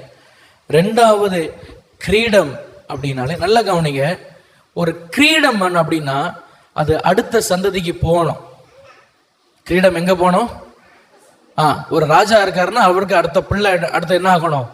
ராஜாவாகணும். இதான் பைபிள் இது. ஆனா சவுலுடைய வாழ்க்கையில் அப்படி நடக்கல. அவன் யோனத்தான் என்ன ஆகல? ராஜாவா மாறல. இந்த அமலேக்கின் ஆவி ரெண்டாவது அடுத்த சந்ததிக்கு விரோதமா போராடும். அப்ப கிரீடம் என்றால் ரெண்டாவது அடையாளம் அடுத்த சந்ததி. முதல் கிரீடத்துக்கு அடையாளம் என்ன சொன்னேன்? ஜெயம். ரெண்டாவது கிரீடம் என்றால் அடுத்த சந்ததி, உங்க பிள்ளைங்க. இந்த அமலேக்கின் ஆவி டார்கெட் வந்து நல்ல ஜெபிக்கிறவருடைய பிள்ளைகளை டார்கெட் பண்ணும். தூங்காதீங்க, கவனிங்க. அல்லேலூயா. சத்தமுறையிலே சொல்லுங்க, அல்லேலூயா. எதை தாக்கும் சொல்லுங்க? பிள்ளைகளை தாக்கும். ஏங்க, ஒரு கிரீடம் ஒரு ராஜாட்ட இருக்குன்னா அது அடுத்த அவங்க பையனுக்கு போனோம், அது அதுக்கு போனோம். அதுதான் ஆண்டவர் தாவீதை கொடுத்த ஆசீர்வாதம். அல்லேலூயா. தாவீது சொன்னார், சந்ததியில கிரீடம் என்ன செய்யாது, விலகாது. யாக்கோபில் இருந்து ஒரு நட்சத்திரம் உதிக்கும் அப்படின்னு சொல்லி அந்த ராஜரீகத்தை ஆண்டவர் கொடுத்தார். அது சந்ததி சந்ததியா போனோம் ஆண்டவருக்கு திட்டம். இந்த அமலேக்கின் ஆவி இஸ்ரவேல் ஜனங்களுக்கு அடுத்த சந்ததியை டார்கெட் பண்ணிட்டே இருந்தது. ஹல்லேலூயா. இவன் தப்பிட்டானா இவன் பிள்ளைக்கு இந்த கிரீடம் போக விடக்கூடாது. ஹல்லேலூயா. அப்போ நீ கர்த்தருடைய கையில் அலங்காரமான கிரீடம் என்று சொன்னால் என்ன தெரியுமா? உங்க பிள்ளைகள் ஆண்டவர் சொல்றார், உங்க அடுத்த சந்ததியை சொல்றார், உங்க பேர பிள்ளைகளை சொல்றார். ஆமென் சொல்லுங்க. ஹல்லேலூயா. ஆனா ஆண்டவர் வாக்கு பண்ணியிருக்கிற, உன் சந்ததியின் மேல் என் ஆவியையும் உன் சந்தானத்தின் மேல் என் ஆசீர்வாதத்தையும் ஊற்றுவேன். நல்ல கைகளை தட்டி ஆண்டவரை மகிமைப்படுத்தும். ஹல்லேலூயா. இது ஆண்டவருடைய வாக்குத்தத்தம். ஆண்டவருக்கு என்னன்னா நம்ம சந்ததி ஆசீர்வதிக்கணும். ஹல்லேலூயா. ஹல்லேலூயா. நீங்க எவ்வளவு தூரம் ஜெபம் பண்றீங்களோ, எவ்வளவு தூரம் கண்ணீர் வடிக்கிறீங்களோ, நீங்க நினைக்கலாம் நான் எல்லாம் வீணு வெறுமை நினைக்கலாம். உங்களுக்கு தெரியாது, உங்க பிள்ளைகளுக்கு மேல அந்த ஆசீர்வாதம் இறங்கிக்கிட்டே இருக்கும். ஹல்லேலூயா. ஒருவேளை உங்க வாழ்க்கையில் ஒண்ணுமே நடக்காதது போல இருக்கலாம், ஆனா உங்க பிள்ளைகள் மேல அந்த ஆசீர்வாதம் இறங்கிக்கிட்டே இருக்கும். ஏன்னா அது கிரீடம், கர்த்தருடைய கையில் இருக்கிற கிரீடம். ஹல்லேலூயா. அதனால ஒரு நாளும் தேவ சமூகத்துல முழங்கால் போடுறது, கண்ணீர் வடிக்கிறது நிப்பாட்டவே கூடாது. ஏன்னா அநேக சந்ததிகள் சில சொல்றாங்க, பிள்ளை ஊனமா பறக்குது, பிள்ளை அப்படி பறக்குது, இப்படி பறக்குது, பிள்ளைகள் பிசாசு பிடிக்குது. ஏன் மூதாதையில் செய்த பாவம் அப்படியே பிள்ளைகள் மேல வந்து இறங்குது.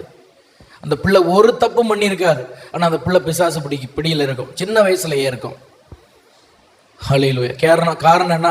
அவன் எத்தனை பேரை கொள்ளடிச்சானோ, எத்தனை பேரை ஏமாற்றினானோ, எத்தனை பேருக்கு வயிற்றெரிச்சலை வாங்கினானோ, அது அப்படியே அந்த ஏழைகளுடைய அந்த வயிற்றெரிச்சல், ஏழைகளுடைய அந்த மன தாகம், ஏங்கம் அடுத்த சந்ததிக்கும். அவன் நல்லா இருப்பான், ஆனா அவன் அடுத்த சந்ததிக்கு மேல அது சாபமா இறங்கும். ஆனா தேவ பிள்ளைகளாகி நீங்கள் வடிக்கிற கண்ணீர் உங்க பிள்ளைகள் மேல் ஆசீர்வாதமா சொட்டு சொட்டா இறங்கி கொண்டே இருக்கும். எல்லா கைகளை தட்டி ஆண்டவரை மகிமைப்படுத்துவோம். ஆண்டவருக்கு பெரிய ஆசை என்ன தெரியுமா? உங்க கிரீட ஆசீர்வாதமா இருக்கணும், உங்க அடுத்த சந்ததி பிளஸிங்கா இருக்கணும். அதுதான் அவருடைய நோக்கம். நம்மளுக்கு நாவி அடுத்த சந்ததியை டார்கெட் பண்ணும். ஹல்லேலூயா. ஹல்லேலூயா. நம்முடைய ஜெயம், நம்முடைய ஜெபம், நம்முடைய ஆவி அந்த சந்ததிக்குள்ள பாஸ் பண்ணக்கூடாது, அந்த சந்ததிக்குள்ள போயிடக்கூடாதுன்னு குறுக்க வந்து நிற்கும். ஹல்லேலூயா. அதனாலதான் நீங்க அடிக்கடி ஜெபம் பண்ணணும். ஆண்டவரே, நல்லா கவனிங்க, இந்த ஜெபத்தை நீ டெய்லி செய்யணும். என் மூதாதையர் ரத்தம் எனக்குள்ள ஓடக்கூடாது. சொல்லுங்க, என் மூதாதையர் ரத்தம் எனக்குள்ள ஓடக்கூடாது. ஹல்லேலூயா. இயேசுவின் ரத்தம். ஏன்னா ஆபிரகாமின் சந்ததி நானு. ஹல்லேலூயா. உங்க குடும்பமே, இந்த சபை தான் உங்க குடும்பம். நீங்க ரட்சிக்கப்பட்ட போது சபை தான் உங்க குடும்பம். ஏன்னா இது ஆவிக்குரிய சந்ததி தான் உங்க குடும்பமே. அதுக்கப்புறம் தான் ரெண்டாவது. ஹல்லேலூயா. அதனாலதான் என்ன ஃபங்க்ஷன் வந்தாலும் முதல்ல இங்க வரணும். ஞாயிற்றுக்கிழமை ஃபங்க்ஷன் அங்க ஓடப்படாது. ஹல்லேலூயா. நிறைய பேர் ஞாயிற்றுக்கிழமை வேலைக்கு போறீங்க, இங்க இல்ல, பொதுவா சிலர் போறீங்க, வேலைக்கு போறீங்க, ஞாயிற்றுக்கிழமை வேலைக்கு போறீங்க. நல்லா புரிஞ்சுடுங்க, கர்த்தருக்கு கொடுக்க வேண்டிய இடத்தை உங்க ஓனருக்கு கொடுக்குறீங்க. உங்க கர்த்தருக்கு பயப்படாம உங்க ஓனருக்கு பயப்படுறீங்க. அது விக்கிரக ஆராதனை. கர்த்தர் நியாயம் தீர்ப்பார். ஹல்லேலூயா. ஒரு நாள் நீங்க சாதாரணமா செஞ்சுட்டு போறீங்க, உங்க பிள்ளைகளுக்கு அது வரும். நல்ல கவனமா இருங்க. ஹல்லேலூயா. நீங்க சும்மா ஒரு நாள் ஒரு 100 ரூபாய் சம்பளத்துக்கு, ஒரு 500 ரூபாய் சம்பளத்துக்கு நீங்க ஆண்டவரை தூக்கி எறிஞ்சிட்டு போறீங்க. நல்ல கவனமா இருங்க. நம்ம எவ்வளவு பயபக்தியா இருக்கிறோமோ அவ்வளவு தூரம் ஆண்டவர் நம்முடைய சந்ததியை ஆசீர்வதிப்பார். நம்ம எவ்வளவு அசால்ட்டா இருக்கிறோமோ அது நம்ம சந்ததியை பாதிக்கும். ரெண்டும் ஆண்டவர் செய்வார். ஹல்லேலூயா. 3ஆம் 4ஆம் தலைமுறை வரை நான் விசாரிக்கிறேன்னு சொல்றேன். ஆனா ஆசீர்வாதம் எத்தனை தலைமுறை தெரியுமா? 1000 தலைமுறை வரைக்கும் ஆசீர்வதிக்கிறேன். ஹல்லேலூயா. அதுதான் நம்ம ஆண்டவருக்கு இருதயம். ஒரு நாளும் வேலை போன போட்டு எனக்கு கர்த்தர் தான் முக்கியம் இருக்கணும். ஏன்னா நீங்க அது ஆண்டவருக்கு இடத்துல உங்க வேலையை வச்சிங்க, ஆண்டவர் கொடுக்க வேண்டிய காலை நேரத்தை நீங்க செல்போனுக்கு கொடுக்குறீங்க, ஆண்டவர் கொடுக்குற காலை நேரத்தை டிவிக்கு கொடுக்குறீங்க, ஆண்டவர் கொடுக்குற உங்களுடைய ஆராதனை நேரத்தை உங்க வேலைக்கு கொடுக்குறீங்கன்னா நீங்க விக்கிரகாராதனை பண்றீங்க. நீங்க விக்கிரகாராதனை பண்றீங்க. ஹல்லேலூயா. மற்றவங்களுக்கு வராதவங்களுக்கு சொல்லி கொடுங்க. அதை அடுத்த சந்ததிக்கு மேல நம்முடைய ஜெயம் போகக்கூடாதுன்னு இந்த அமலேக்கு நாவி என்ன பண்ணுதுங்க? குறுக்க இன்னைக்கு தடுக்குது. Praise the lord. ஹல்லேலூயா. வாசிக்கலாமா? இதுக்கு வசனம் சொல்லல. 1 சாமுவேல் 30ஆம் அதிகாரம் விடுங்க. 1 சாமுவேல் 30ஆம் அதிகாரம் முதல் 2 வசனத்தை வாசிங்க. 1 சாமுவேல் 30ஆம் அதிகாரம் முதல் 2 வசனம்.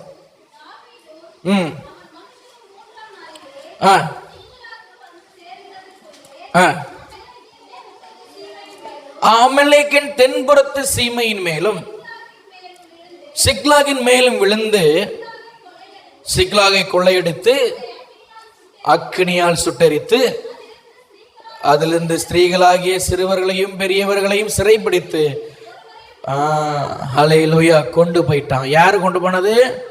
அமலேக்கியன். ஹல்லேலூயா. இந்த தாவீது நல்ல ஆண்டவருக்காக வாழ்றாரு. தாவீது பயங்கர ஜெப வீரனா இருக்கிறாரு. இவன் சந்ததியை வாழ விடக்கூடாது.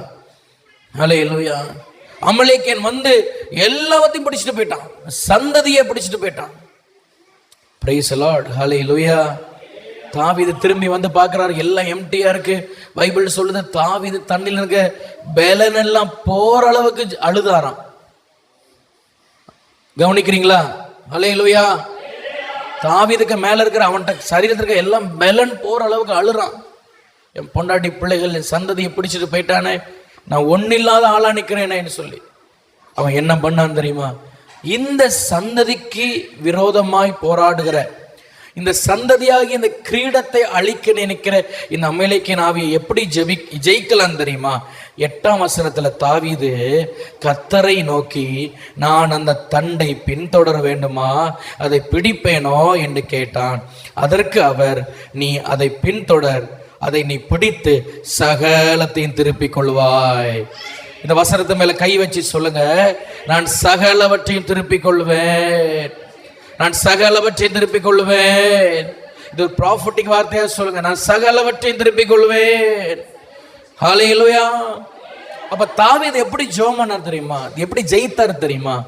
ஆண்டவரோடு ஒரு ஆழமான உறவு அவனுக்கு இருந்தது.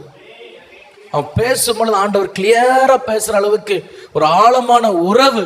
இதுதான் அமலேக்கின் ஆவியை அடுத்த சந்ததிக்கு போகாம தடுக்கும். ஒரு ஆழமான உறவு உங்களுக்கு வேணும் ஆண்டவருக்குள்ள. ஏதோ ஏதோ ஏதோ தேவை சந்திக்கப்பட்டதுக்காக சர்ச்சைக்கு வராதீங்க. ஹல்லேலூயா. இந்த வாரம் சர்ச்சைக்கு போகட்டா ஏதாவது நடந்துரும், அது பயந்து வராதீங்க இங்க. ஹல்லேலூயா. இந்த வாரம் சர்ச்சைக்கு போட்டா ஏதாவது நமக்கு ஆயிரும், மனசு ஒரு மாதிரி நம்ம போவோம். இல்லை, இது ஒரு உறவுக்காக வாங்க. ஆண்டவரோடு உள்ள உறவை காத்துக்கொள்ளும்படியாய் வாங்க, அந்த உறவுல வளரும்படியா இங்க வாங்க. அதற்கான இடம் தான் இது. ஆமென் சொல்லுங்களேன். ஹல்லேலூயா. 1 சாமுவேல் அதே 30ஆம் அதிகாரம் 18ஆம் வசனத்துல பார்க்கும் பொழுது, அமலேக்கியர் பிடித்து கொண்டு போன எல்லாவற்றையும் தன்னுடைய 2 மனைவிகளையும் தாவீது விடுவித்தான். அவர்கள் கொள்ளையடித்து போன சிறியதிலும் பெரியதிலும் குமாரரிலும் குமார்த்திலும் ஒன்றும் குறைவுபடாமல் எல்லாவற்றையும் தாவீது திருப்பி கொண்டான். எல்லா ஆண்டவரை மகிமைப்படுத்துவோம். ஹல்லேலூயா. ஹல்லேலூயா. அவன் கிரீடம் என்று சொன்னால் முதல் அடையாளம் என்ன சொன்னேன் சொல்லுங்க? ஜெயம். 2வது அடையாளம் என்ன?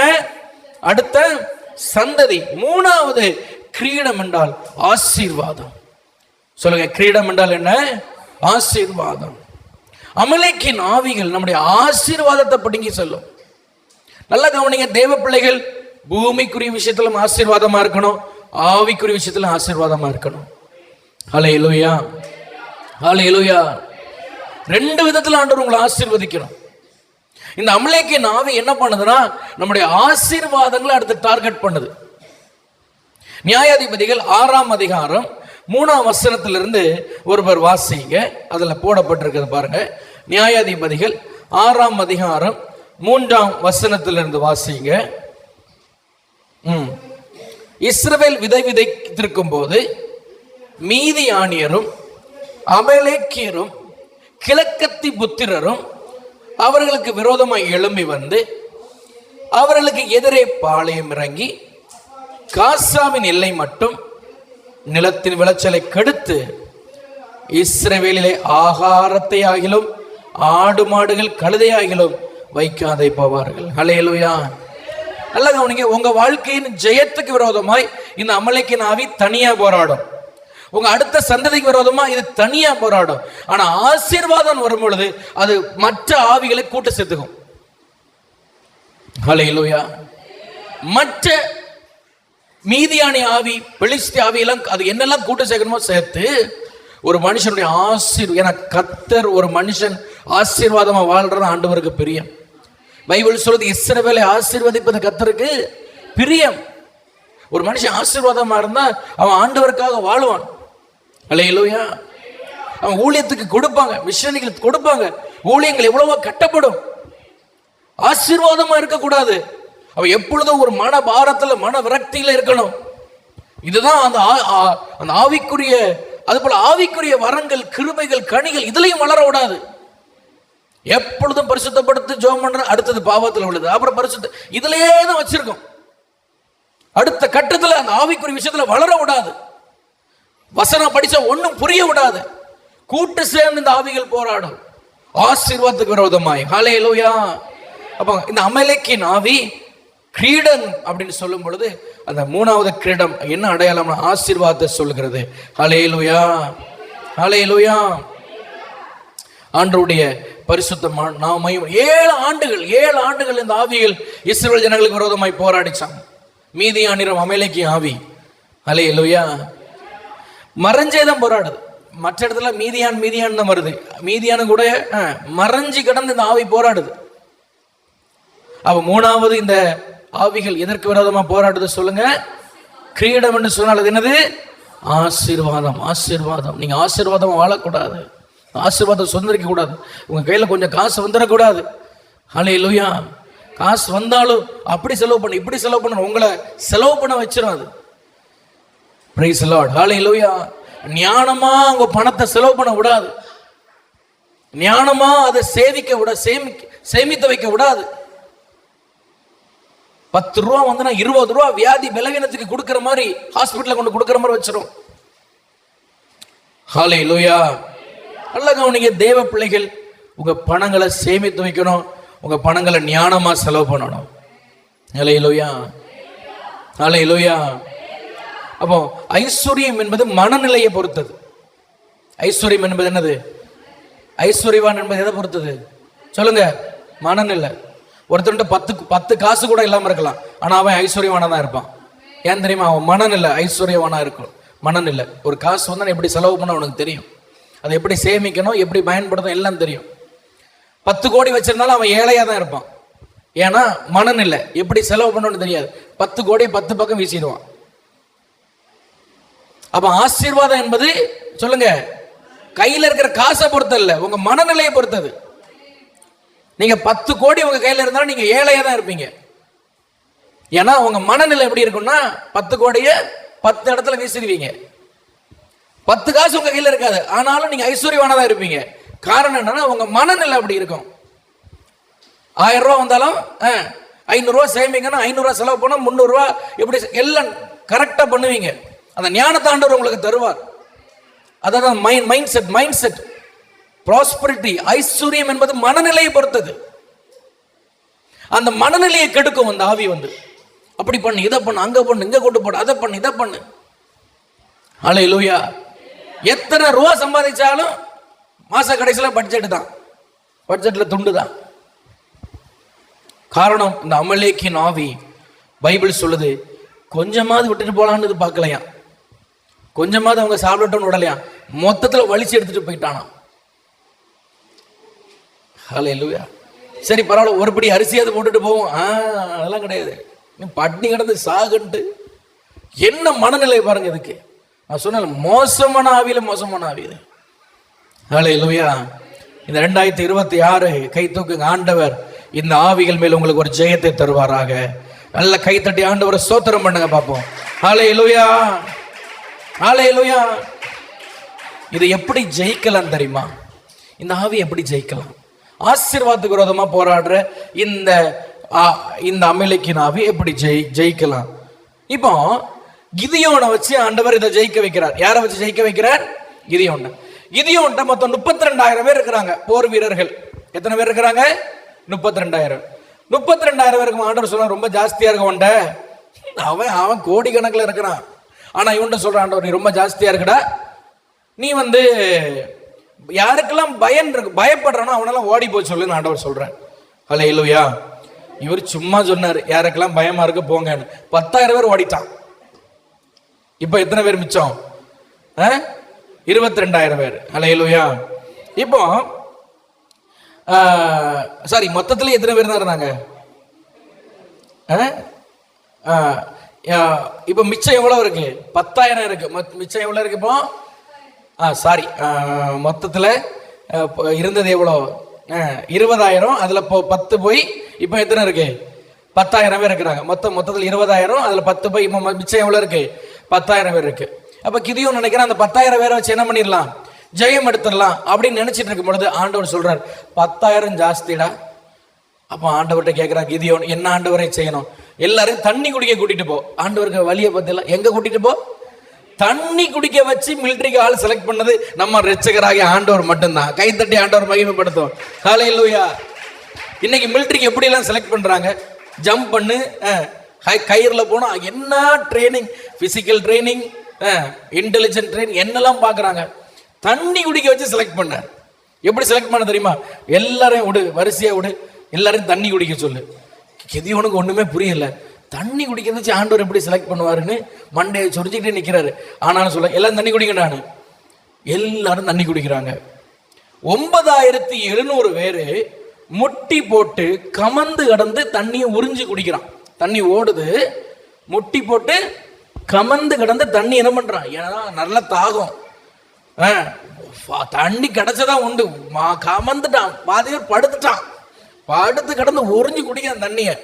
300 பேர் மட்டும் அப்படியே முழங்கால் போட்டு தண்ணியை கையில் எடுத்து குடிச்சான். சொல்லுங்க, 300 பேர் மட்டும் தண்ணியை கையில் எடுத்து குடிச்சான். ஆண்டவர் சொன்னார், தண்ணியை கையில் எடுத்து நாயை போல நக்கி குடித்த இந்த 300 பேரை வச்சுதான் நான் அமலேக்கியனை அழிப்பேன். ஆமென் சொல்லுங்க. ஹல்லேலூயா. இந்த மீதியான அமலேக்கியனை எப்படி அழிப்பேன்? இந்த தண்ணியை அள்ளி குடிச்சான். இதுல என்ன விஷயம் ஆண்டவர் கண்டுபிடிச்சார் தெரியுமா? இந்த தண்ணி அள்ளி குடிக்கிறவன் அவனுடைய மனநிலையை ஆண்டவர் பார்க்கிறார். எப்பொழுதும் அலர்ட்டா இருக்கிறான். தண்ணி குடிக்கும் போது கூட எதிரி எங்கேயாவது வாரானான்னு கையில எடுத்து அப்படி குடிக்கும் போதே அப்படி பார்க்கிறான். நான் சொல்றது புரியுது? ஹல்லேலூயா. அது அவனுடைய அலர்ட்னஸ், விழிப்புத்தன்மையை குறிக்குது. மற்றவனுக்கு எவன் வெட்டின கழுத்தை போனாலும் பரவாயில்ல, கமந்து குடிடான்னு குடிக்க ஆரம்பிச்சிட்டான். ஆனா இது 300 பேரும் அப்படி தண்ணி எடுத்து குடிக்கும் பொழுதே எதிரி வாரானா, அமலேக்கியன் வாரானா, மீதியன் வாரானா, அமலேக்கியன் வாரானா, தண்ணி குடிக்கும் போது கூட விழிப்பா இருந்தான் பாருங்க. ஆண்டவர் சொன்னார், எப்பொழுதும் ஆவியில விழித்திருக்கிற இந்த 300 பேர் போதும், இவர்களை வைத்து திரள் கூட்டத்தை நீ ஜெயம் எடுப்பாய். ஹல்லேலூயா, ஹல்லேலூயா. அப்போ உங்க ஆசீர்வாதத்துக்கு விரோதமாய் போராடுற இந்த அமலேக்கியன் ஆவி எப்படி ஜெயிக்கலாம் தெரியுமா? நீங்க ஆவியில விழிப்புள்ளவளா இருக்கணும், நல்லா விழித்து ஜெபம் பண்ணணும். ஹல்லேலூயா. எப்பொழுதும் ஆவியில விழிப்புள்ளவளா இருங்க. 1 மணி நேரம் ஆகிலும் விழித்து ஜெபம் பண்ணுங்க. உங்க வாழ்க்கையில ஆசீர்வாதம் வருங்க. எத்தனை பேர் ஆமென் சொல்றீங்க? ஹல்லேலூயா. நீங்க விழித்து ஜெபம் பண்ணி பாருங்க. அலர்ட்டா இருங்க ஆவியில. ஹல்லேலூயா. பிசாசு ஒரு சோதனை, ஒரு பாவ சோதனை கொண்டு வரானா உடனே அடுத்த நிமிஷம் அந்நிய பாஷை பேசி சோத்திரம் பண்ணி அந்த பொல்லாத ஆவியை துரத்த பாருங்க.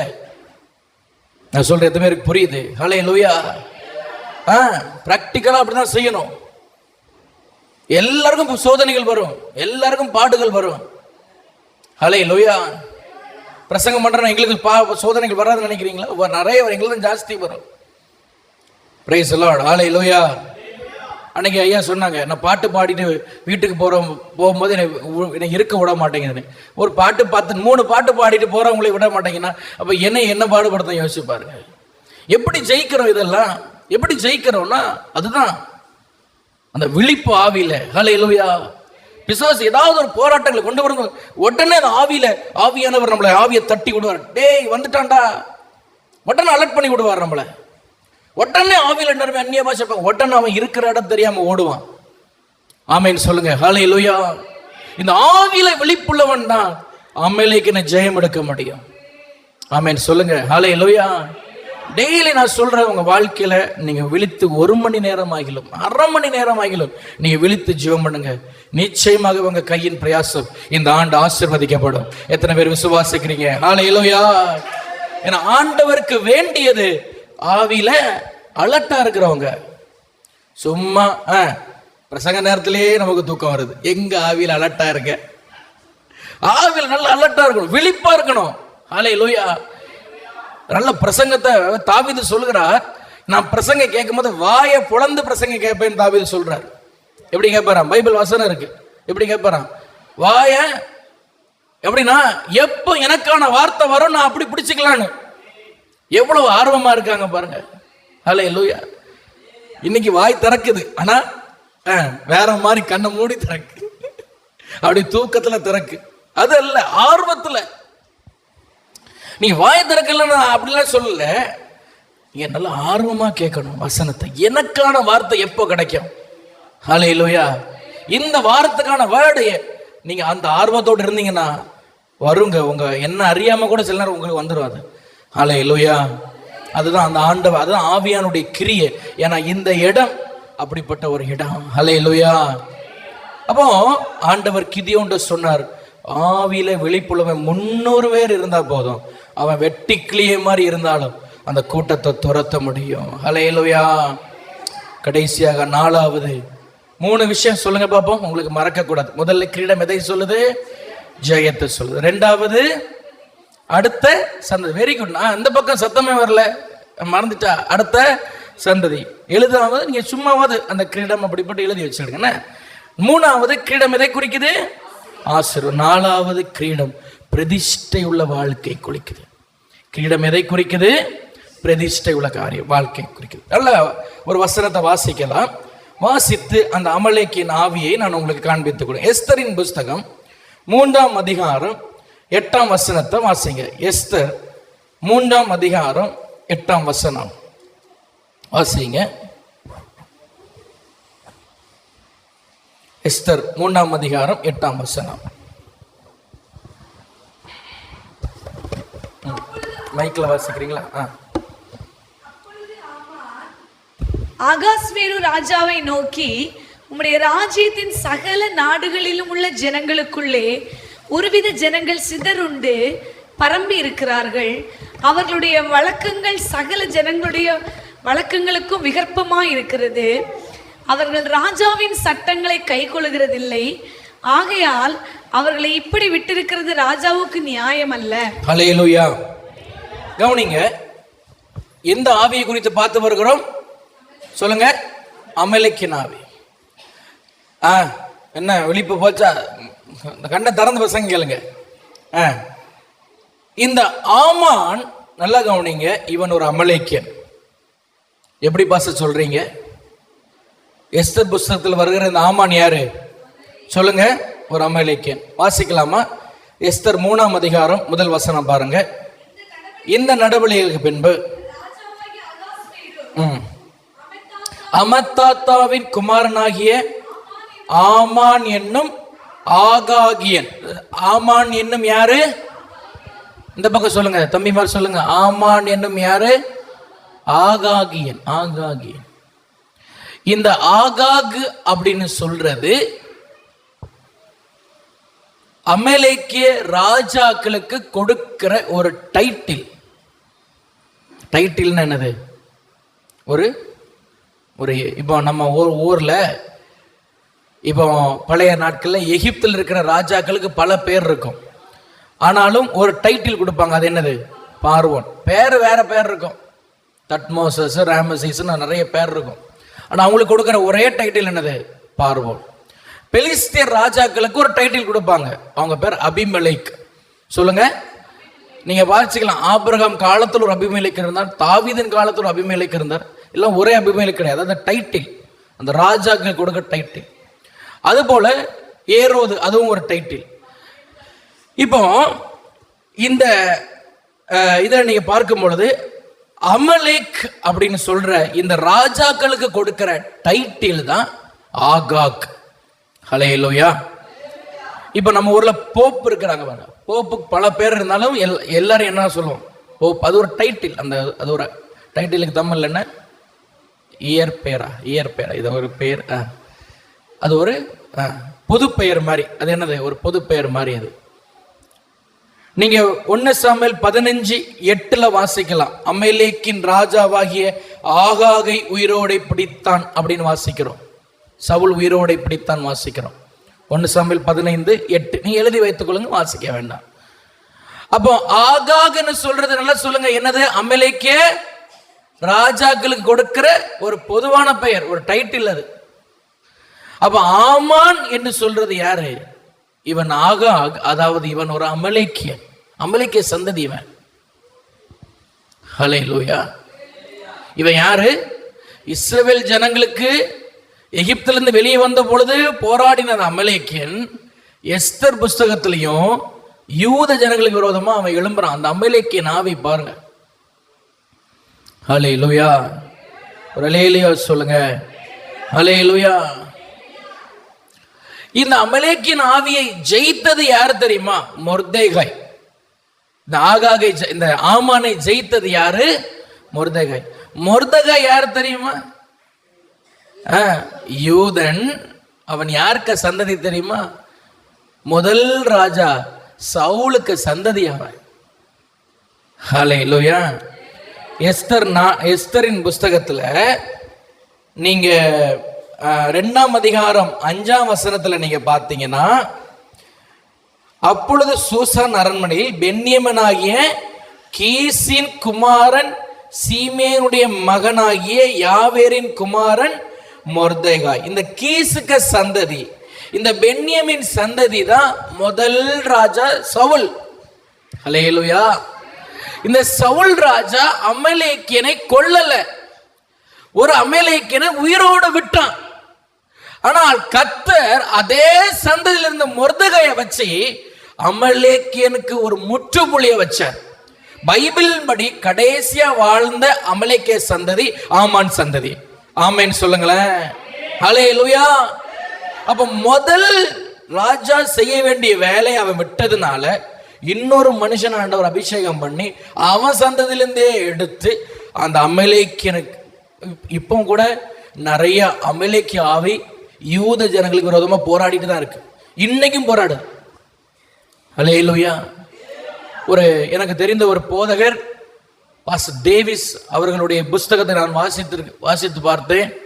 அவர்களோட புஸ்தகத்தில் எழுதியிருக்கிறார்கள், அதுல ஹிட்லர் அமலேக்கியன் ஆவி கொண்டவன். ஹிட்லர் அவன் யூதர்களை கொன்று குவித்தான். அவனுக்குள்ள அந்த அமலேக்கியன் ஆவி இருந்தது. இன்னைக்கும் இஸ்ரவேல் யூத ஜனங்களுக்கு விரோதமாய் இந்த அமலேக்கியன் ஆவி போராடி கொண்டே தான் இருக்கிறது. ஹல்லேலூயா. ஆனா வேதத்தின்படி அமலேக்கியன் சந்ததி கடைசியா அழிந்தது. இந்த ஆமான அவனுக்கு பிள்ளைங்க 10 பேரை ஆண்டவர் தூக்கில போட்டு கொன்ன மாதிரி கொன்னுட்டார். ஹல்லேலூயா. யாரை வச்சு செய்தார் தெரியுமா? இந்த ஒரே மொர்தெகாயை வச்சு. ஹல்லேலூயா. அப்போ இந்த கிரீடம் என்பது பிரதிஷ்டை குறிக்குது. நல்லா கவனிங்க. இந்த ஆமான் அப்படின்னு சொல்ற இந்த அமலேக்கியனுக்கு யூதர்களை பிடிக்காது. ஒன்னே ஒரு விஷயம் தான். ஏன் தெரியுமா? இந்த யூத ஜனங்கள் மற்றவங்களை மாதிரி வாழ மாட்டாங்க, அதுதான் அவனுக்கு பிடிக்காது. ஹல்லேலூயா. அவங்க பேச்சு, நடக்க, ட்ரெஸ், உடை, நடை, பாவனை எல்லாமே வித்தியாசமா இருக்கு. இதுதான் அவனுக்கு பிடிக்கல. ராஜாட்ட போய் சொல்றான், உங்க ஜனத்துல ஒரு கூட்டம் மட்டும் கொஞ்சம் வித்தியாசமா வாழுது, எனக்கு அவனை கண்டாலே பிடிக்கல, அவனை அழிக்கணும். ஹல்லேலூயா. நிறைய பேர் பிரசங்கம் பண்ணுவாங்க, மொர்தெகாய்க்கு ஆமான வணங்கிட்டு போனா என்ன, மொர்தெகாய் திமிரு பிடிச்சவர் அப்படிலாம். அது சரித்திரம் தெரியாம பேசுறது. ஆமானுக்கு மொர்தெகாய்க்கு நல்லா தெரியும், இவன் ஒரு அமலேக்கியன், இவனை நம்ம வணங்க கூடாது. கர்த்தருடைய கை, கர்த்தருடைய சிங்காசனத்து இவனுக்கு விரோதமா எப்பொழுதும் இருக்கு. ஹல்லேலூயா. அதனாலதான் மொர்தெகாய் ஆமானா வணங்கல. ஆமென் சொல்லுங்க. ஹல்லேலூயா. ஏன்னா அவன் மேல ஆண்டவருடைய நியாய தீர்ப்பு இருக்கு. மொர்தெகாய் நல்ல சரித்திரம் தெரிஞ்ச ஒரு மனுஷன் அவரு. ஹல்லேலூயா. அதனால ஆமான் என்ன பண்ணார் அப்படின்னா, எப்படி ஆகிலும் இந்த ஜனங்கள் அழிக்கணும். ஏன்னா அவனுக்கு பிரதிஷ்டையா வாழ்றவங்களை பார்த்தா பிடிக்காது இந்த அமலேக்கு ஆவிக்கு. எல்லாரையும் மாதிரி என்ன செஞ்சிடணும், வாழ்ந்துட்டு போயிடணும்.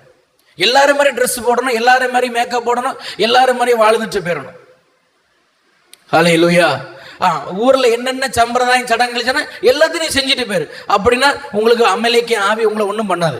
நீங்க என்னைக்கு பிரதிஷ்டையா தனியா கர்த்தருக்காக ஜீவிக்கணும். இனி நான் பழைய விஷயங்கள்ல உடன்பட மாட்டேன், பழைய பேச்சை பேச மாட்டேன், பழைய சினிமா பார்க்க மாட்டேன், பழைய கெட்ட வார்த்தை பேச மாட்டேன், பழைய போதைக்கு அடிமைப்பட மாட்டேன். நான் புதுசா ஒரு புது மனுஷனா, நான் புது பிள்ளையா நான் வாழணும்னு முயற்சி பண்றீங்களோ அங்க வருவான் அமலேக்கின் ஆவி. அவனுக்கு பிடிக்காது.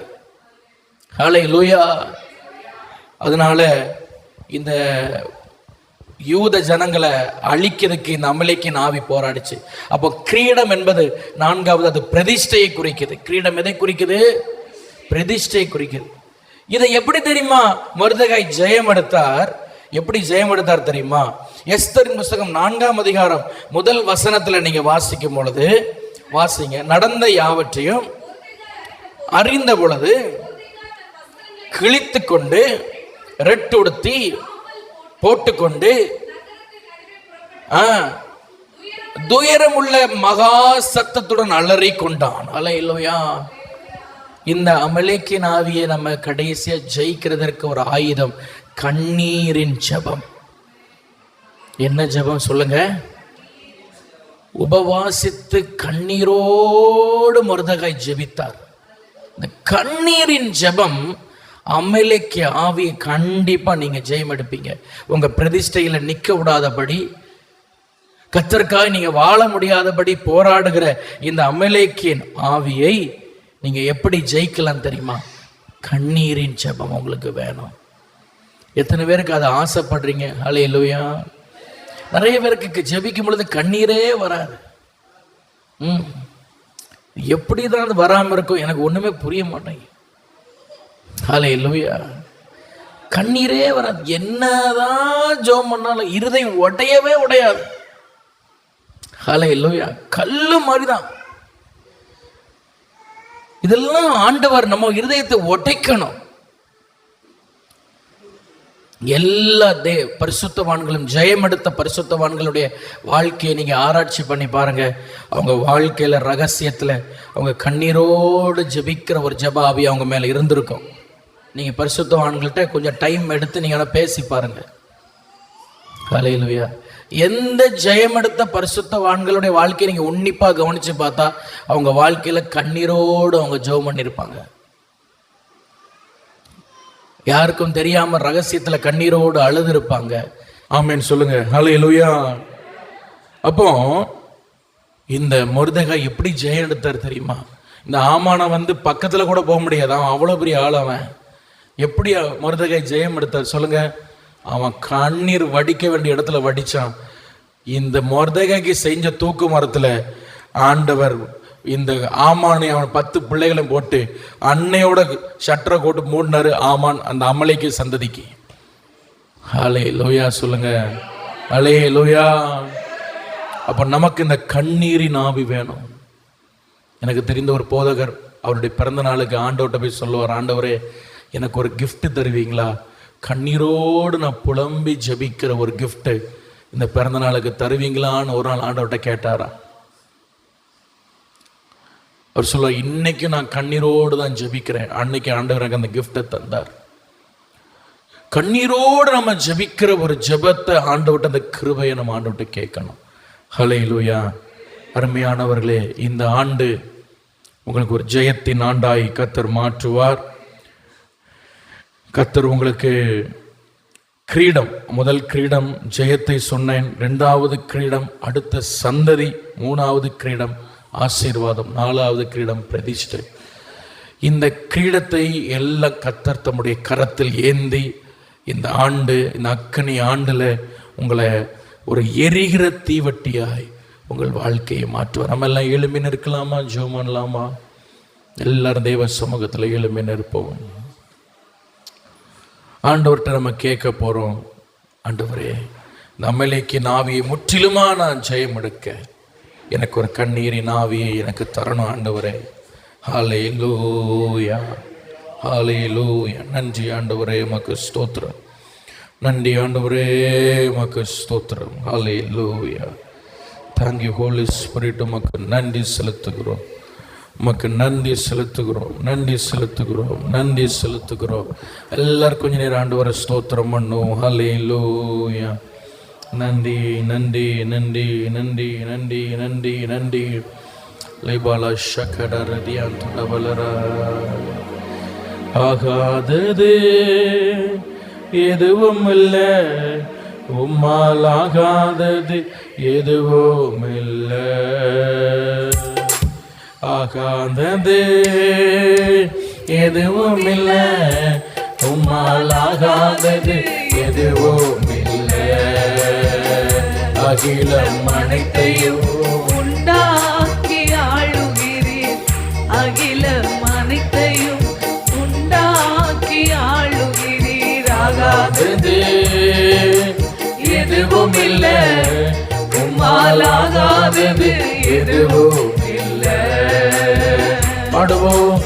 ஆகாதது எதுவும் இல்லை, உம்மால் ஆகாதது எதுவும் இல்லை. துதி செய்ய தொடங்கியதும் எதிரிகள் தங்களுக்குள் வெட்டுண்டு மடிய செய்தி. துதி செய்ய தொடங்கியதும் எதிரிகள் தங்களுக்கு வெட்டுண்டு மடிய செய்தி. உம்மாலாகோ எல்லாமாகோ, உம்மாலாகோ எல்லாமாகோ. ஆகாதது எதுவும் இல்லை, உம்மால் ஆகாதது எதுவும் இல்லை.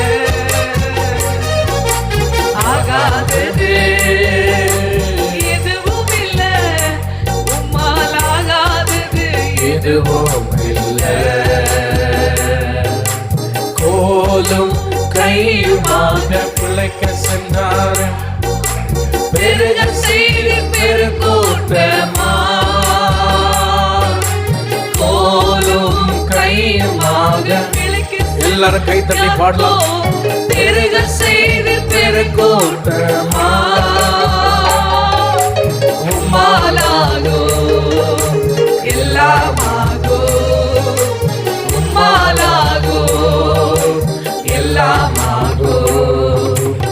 ஆகாதது எதுவும் இல்லை, உம்மால் ஆகாதது எதுவும் இல்லை.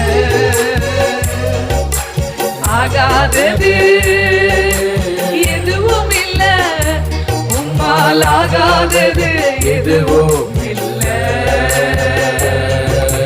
கண்ணீரை கண்டதாலே கல்லறைக்குள் சென்றவனை கரம் பிடித்து தூக்கி விட்டீர். கண்ணீரை கண்டதாலே கல்லறைக்கு சென்றவன் கரம் பிடித்து தூக்கி விட்டீர்.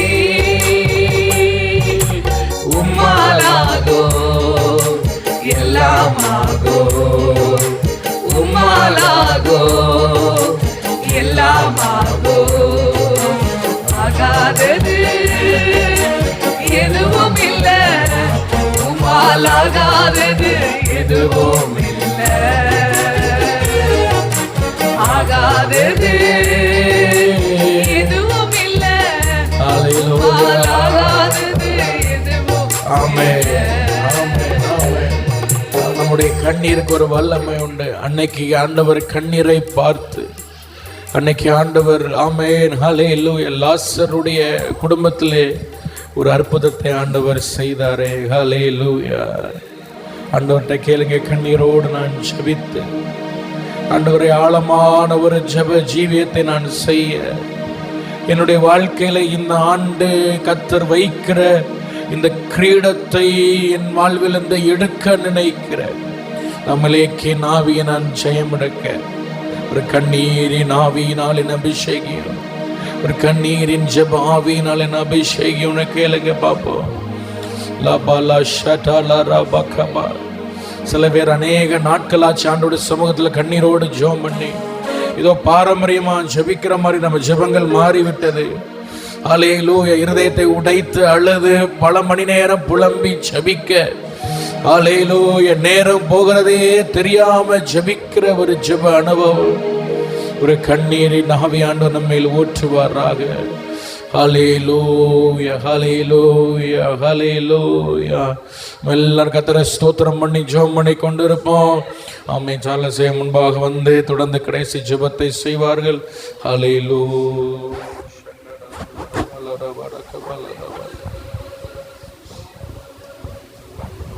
அல்லேலூயா. சோத்ரம் சோத்ரம் சோத்ரம் சோத்ரம் சோத்ரம். ஆவியானவரே சோத்ரம் அப்பா, சோத்ரம் ஆண்டவரே. அல்லேலூயா, அல்லேலூயா, அல்லேலூயா, அல்லேலூயா, அல்லேலூயா, அல்லேலூயா, அல்லேலூயா, அல்லேலூயா, அல்லேலூயா, அல்லேலூயா. ஆவியானவரே சோத்ரம் சோத்ரம் சோத்ரம் ஆண்டவரே. அல்லேலூயா, அல்லேலூயா, அல்லேலூயா. நீர் எங்களோடு பேசின வார்த்தைகளுக்காக உமக்கு நன்றி ஆண்டவரே. அப்பா உமக்கு நன்றி ஆண்டவரே. அல்லேலூயா, அல்லேலூயா.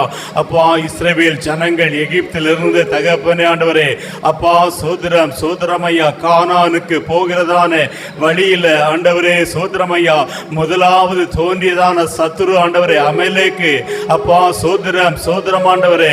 அல்லேலூயா, அல்லேலூயா. அந்த அமலேக்கை ஜெயம் எடுக்க அல்லேலூயா, அல்லேலூயா, அல்லேலூயா. ஆண்டவரே எங்களுக்கு கிருபை வேண்டுமே. அல்லேலூயா, அல்லேலூயா, அல்லேலூயா. ஆவியானவரே சோத்ரம் சோத்ரம் சோத்ரம் ஆண்டவரே. அல்லேலூயா, அல்லேலூயா, அல்லேலூயா, அல்லேலூயா. ஆண்டவரே சோத்ரம் ஆண்டவரே. அல்லேலூயா, அல்லேலூயா, அல்லேலூயா. ஒவ்வொரு நாளும் தகப்பனே ஆண்டவரே. அல்லேலூயா, அல்லேலூயா. இந்த அமலேக்கு தகப்பனே நாங்கள் ஜெயம் எடுக்க வேண்டும். ஆவியானவரே சோத்ரம் சோத்ரம் ஆண்டவரே. அல்லேலூயா. ஆசீர்வாதத்துக்கு தடையாக நிற்கிறான் ஆண்டவரே. அல்லேலூயா, அல்லேலூயா, அல்லேலூயா.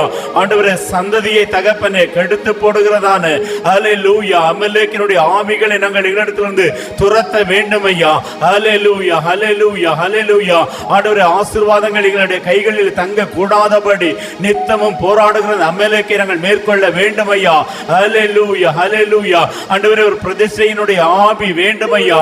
அப்பா சோத்ரம் ஆண்டவரே. இவை எல்லாற்றுக்கும் மேலாக தகப்பனே ஆண்டவரே கண்ணீரோடு நின்று அப்பா இவங்களை மேற்கொள்ளதான தகப்பனே ஆண்டவரே, அப்பா எங்களுக்கு ஆண்டவரே அப்பா ஜெபாவிய வேண்டும் ஐயா. அல்லேலூயா, அல்லேலூயா, அல்லேலூயா.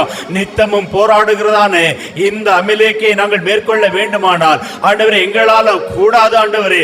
ஆனால் உடைய பலனும் ஆண்டவரே அப்பா உடைய அப்பா சோத்ரம் ஆண்டவரே பலமும் கிருபை எங்களுக்கு வேண்டும் ஐயா. உதவி செய்வீராக, உதவி செய்வீராக. செய்தியை கேட்டு விட்டு விடாதபடி ஆண்டவரே எங்களோட பேசுகிற வார்த்தைகளை ஒவ்வொரு நாளும் கை கொண்டு அப்பா எங்களுக்கு நேராக வருகிறதான இதை மேற்கொள்ள வேண்டுமானால் ஆண்டவரே சோத்ரம் ஐயா. பலன் வேண்டும் ஐயா, பலன் வேண்டும். அப்படிப்பட்டதான பலன் எங்களுக்கு தருவதற்காய் சோத்ரம் ஆண்டவரே. அமலேக்கை நாங்கள் தகப்ப எங்களுடைய வாழ்க்கையில முற்றிலுமாக அழித்து போடுவதற்காக நீர் எங்களுக்கு கிருபை செய்வதற்காய் சோத்ரம் ஆண்டவரே. ஆண்டவரே சோத்ரம் சோத்ரம் சோத்ரம் ஐயா. எங்களை தாழ்த்தி தேவ கரத்துல ஒப்பு கொடுக்கிறோம் ஐயா. மீட்பர் மூலம் செபக்கேளும் நல்ல பிதாவே. ஆமென், ஆமென், ஆமென். கர்த்தரே ஸ்தோத்திரி. என் முழுவதுமே பரிசுத்த நாமத்தை ஸ்தோத்திரி. ஆத்துமாவே கர்த்தரே ஸ்தோத்திரி. கர்த்தர் செய்த சகல உபகாரங்களையும் மறவாதே. ஆமென்.